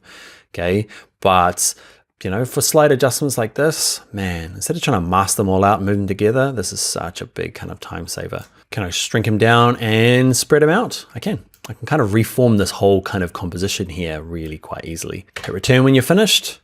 I'm going to grab my move tool. My computer's going to stress out. Okay, move tool. There we go. We've got this kind of like a little bit of distortion there, but you get the idea, right? Now let's look at this last one and get a little bit more hardcore, because there are going to be times where everything looks perfect except for this one little thing. So I'm going to do the same thing here. I'm going to zoom out, use my crop tool. Okay, because I want to do that letterbox again. I want it to be quite big-ish. I use this heaps when I do a lot of HTML banner ads, which are just really weird shapes. You know, that kind of really long, thin leaderboard or banner ad, or that skyscraper that's just really bad format. Okay, so reshaping images this way is perfect. So I've used the crop tool, make sure my name is not background, and I'm going to go to edit, transform. I'm going to go to edit, content aware scale. There's going to be a bit of a problem, look. You can see them there's the paper. So everything else is pretty amazing, right? The desk just got bigger, the leaves stay fine, the scissors are great, but it couldn't work out this thing, got a little lost in there. So I'm gonna hit escape, say, I didn't mean that. And what we can do is we can protect bits of areas. So if you scale it out and it's not quite working, what you do is you grab any selection tool you like. Might be we've used the rectangle and elliptical marquee tool. We're gonna use our favorite, the quick selection tool. And I'm just going to kind of draw a box in there, and it's super quick and easy. Just kind of runs out and grabs the edges of this, which is perfect. And I'm going to go to select, save selection. Okay, so we need to do this step first. So we make any selection we like. We figure out the bad bits, go to select, save selection, give the selection a name. I never do. You should. Okay, I'm going to go to select, deselect. So I'm done with that now. You just make your selections. It could be multiple selections. In my case, it's just a little one. Now, when I go to edit, content aware scale, okay, and there's an option up here that says protect. Drop that down and it says a name. That's the thing I wrote, okay? And now, hopefully, it's gonna protect that little selection. Hit return. Oh my goodness, that is pretty amazing. I love it so much. Now we're doing pretty big examples here. We're dragging it quite far out to kind of show off a little bit, but you might be doing just smaller adjustments just to kind of make it a bit bigger or to fit your dimensions. Okay, drag it out, see if anything goes wrong. If something does go wrong, see if you can make a selection first, save that selection, then start dragging and use that protect feature. Now, another caveat for this one is that it's going to work on like 40% of your images perfectly. Okay, using the techniques we've learned here. There are some that just don't work. Really kind of confusing backgrounds where maybe it's a crop in really tight of an object or a person. It doesn't work very well. So there are times where it just doesn't work and it's never going to work. But there are times where it's just a lifesaver and half a day's worth of Photoshop work can be fixed with content aware scale. All right, let's get on to one of the last videos where we look at exporting for all the different kinds of formats, web, social, print. All right, I'll see you over there. Hey everyone, this video is all about exporting our files out of Photoshop. So we've done our work, we're finished, and now we need to do something with them. We'll cover how to send them to different Adobe applications, as well as sending them out to print and web and social media. So let's get started. So first up, open up our file. It's called 20exporting.psd. Now, this is something we've worked on earlier, so you can have your version open if you like. So the first use case is, let's say I've designed this and I want to put it into something like InDesign, Adobe InDesign. And that's a desktop publishing app. So where I make my magazines and books and flyers and brochures. Now this technique is true for all of the Adobe software. It could be After Effects, it could be Premiere, it could be Illustrator. All they really want is, there's actually nothing to do when you export it. You just leave it as this PSD, this working file with all these layers. Exactly the same file you use in Photoshop. I'll show you what I mean. So I'm working on this document here in InDesign. I want to bring in my file. They use place in InDesign. I find in my source files, there's number 20, click open. I drag out my file. I want to kind of cover this thing. Great, move it down. Cool, so that's my kind of banner that I've created. And you can see it just comes through, looks great. It'll print fine from InDesign. Okay, so if you need to incorporate a Photoshop document in any other Adobe product, just bring in the PSD. One of the perks for it though is if I go back into Photoshop, and in here, and I need to make some amends. So let's say this flower here, I just kind of move it around. I decide that needs to be a bit higher, a bit there. The background, okay, I need to change. I'm gonna go to adjustments. There's an invert adjustment, okay, and it's just flip the colors around. All I need to do is file, save, jump back into InDesign. And in here, nothing really happens except here in my links panel, there's a little icon saying modified. Okay, I'm gonna click to update it. You can see I just went and updated. Okay, so it's a really quick and easy way to work within other Adobe products. It's just to use the PSD. And the cool thing is that when you edit the Photoshop document, it flows into other products. Now let's look at another use case where we want to go to print. So let's jump back into Photoshop. So here in Photoshop, I need to send this to a printer, okay? Either my home printer or email it to somebody to get commercially printed. It might be a flyer or a business card. And in this case, because there's text and maybe a logo, we're going to use the PDF format. Okay, so we'll do that one first, and then we'll look at maybe just using a kind of straight up image. So this one here, if I want to send this to the printer file, we use the save as instead of export. Okay, click on save as. There's an option in here. If you click on the word PSD, okay, or Photoshop, find the one that says Photoshop PDF. Okay, I'm going to put mine on my desktop. Okay, desktop even, and give it a name. I'm going to click save, click OK. There's a lot of warning dialogues when we're using this particular save method, because what we want to do is we want to turn this off. With that on, it's basically just a Photoshop file, and the file size is huge. Okay, we don't need that. We're sending it to the printer. We don't need them to have all the Photoshop kind of adjustment layers. We just want it to retain all the image, the transparencies, and any vector that we're working with, like the type. So we've turned that off, and up the top here, just make sure you're on high quality print. Watch, if I go back to high quality print, it turns this back on. So I turn it off, and it's high quality print modified. If you see modified, don't sweat it. All it means is that you turn that off. You click save, and it freaks out and says, hey, normally, I think I've turned my warning off. It says, hey, you sure you want to turn those things off? And you say, yes, I do. Cool. I'm going to close that down now, and let's have a look. No, let's not close it down now.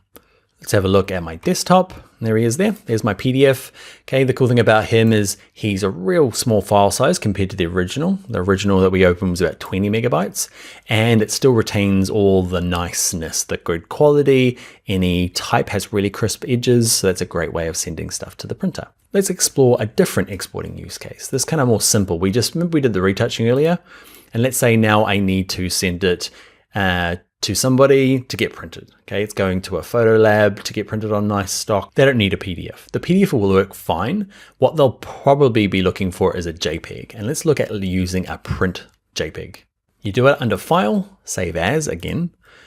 And there's lots of options in here for JPEG. What you want is just the standard JPEG, none of these other ones. Click on that. I'm going to stick it on my desktop. I'm going to call this, that's not my desktop. I'm going to call this model. Okay, click Save. And this is where I guess it's quite important. If you're sending this, we've done some retouching. It's a great photograph. We want to keep it as large as we can. Okay, we don't want to kind of drop any quality. Okay, you wouldn't, especially if you want, this is a commercial print. We want to make it look nice, keep the largest file size. Let's click OK. Let's check my desktop now. And now I've got my JPEG. Okay, how big is he? Let's check him. He's 2.7 megabytes. So still really small, but it will print really nicely. The difference between that and say the PSD we had before is there's no layers left in this one. You can see in my Photoshop document, okay, there's actually 2 layers. This JPEG is a flat pancake, but perfect for sending to the printer because they don't need to see your separate layers. They just want a kind of a nice, compact, small, good quality file to print. All right, the next use case is going out to either a website or social media, and the kind of same rules apply to both of them. It's about getting great quality image for the smallest file size because they need to upload, like especially for a website, we don't want to be waiting for your image to load. We want it to go super fast. So let's look at this first option here. And let's say I want to save this out for a banner for Facebook, title, or say it's an Instagram post. What I want to do is go to File, and in a slightly different place, it's under Export. And this one here, Export As is the magic one. Click on Export As. If you're using Save for Web, it works okay. Export As is better, in my opinion. Okay, so in this one here, because there's no transparency, by transparency, remember there's no like checkerboard in the background, there's no kind of like hole in the background. In this case, a JPEG is going to be the best.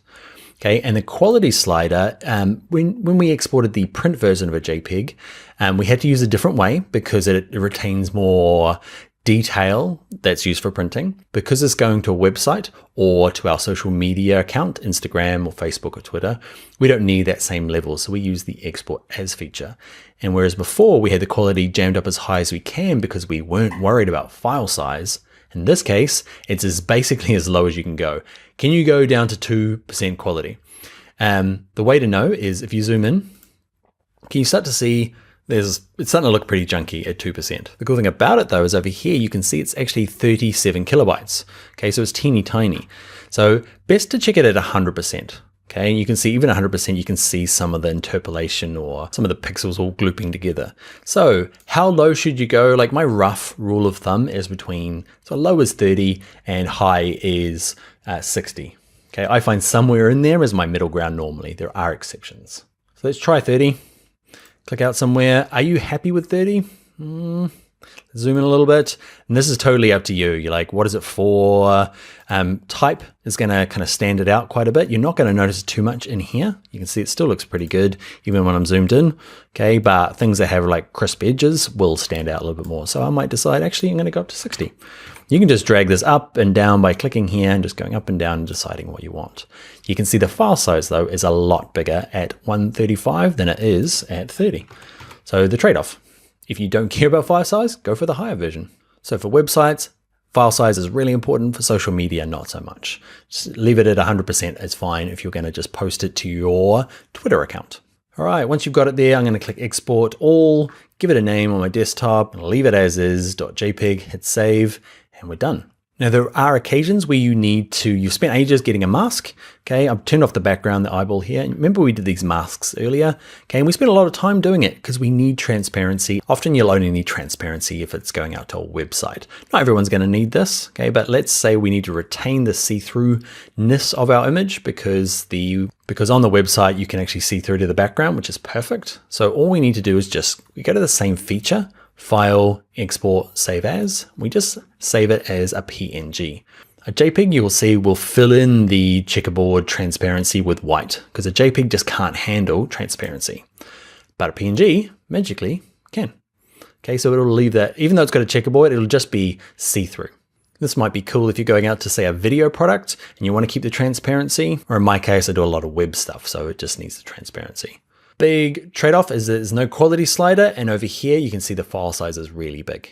If it wasn't so big, okay, and didn't have so much stuff going on in it, it would be a lot smaller. But yeah, that's how you get out a file for web that has transparency. Let's click Save All, Save, and that's it. So hopefully that gives you, quickly go over it once more time. Okay, so normally just leave it as a PSD if you want to put it into another program like InDesign or Illustrator or After Effects. But if you need to go to print, okay, typically you just be doing a JPEG, but you have to go to this file, Save As JPEG. It's different from the JPEG in here. It has more quality for printing. If, like in this example, there's text involved or logos and vector and all sorts of stuff going on, it's probably better to save it as a PDF, and that's under the Save. They like to mix them around, exporting sometimes, Save As sometimes. So Save As is the PDF. And the last was social media or websites, and it's just hiding under File, Export, Export As, and a JPEG if you don't have transparency, a PDF if you do. All right, friends, that is going to be the end of the exporting video. I will see you in the next one. All right, you made it. It's the last video in the series, and we'll just talk about what to do from here.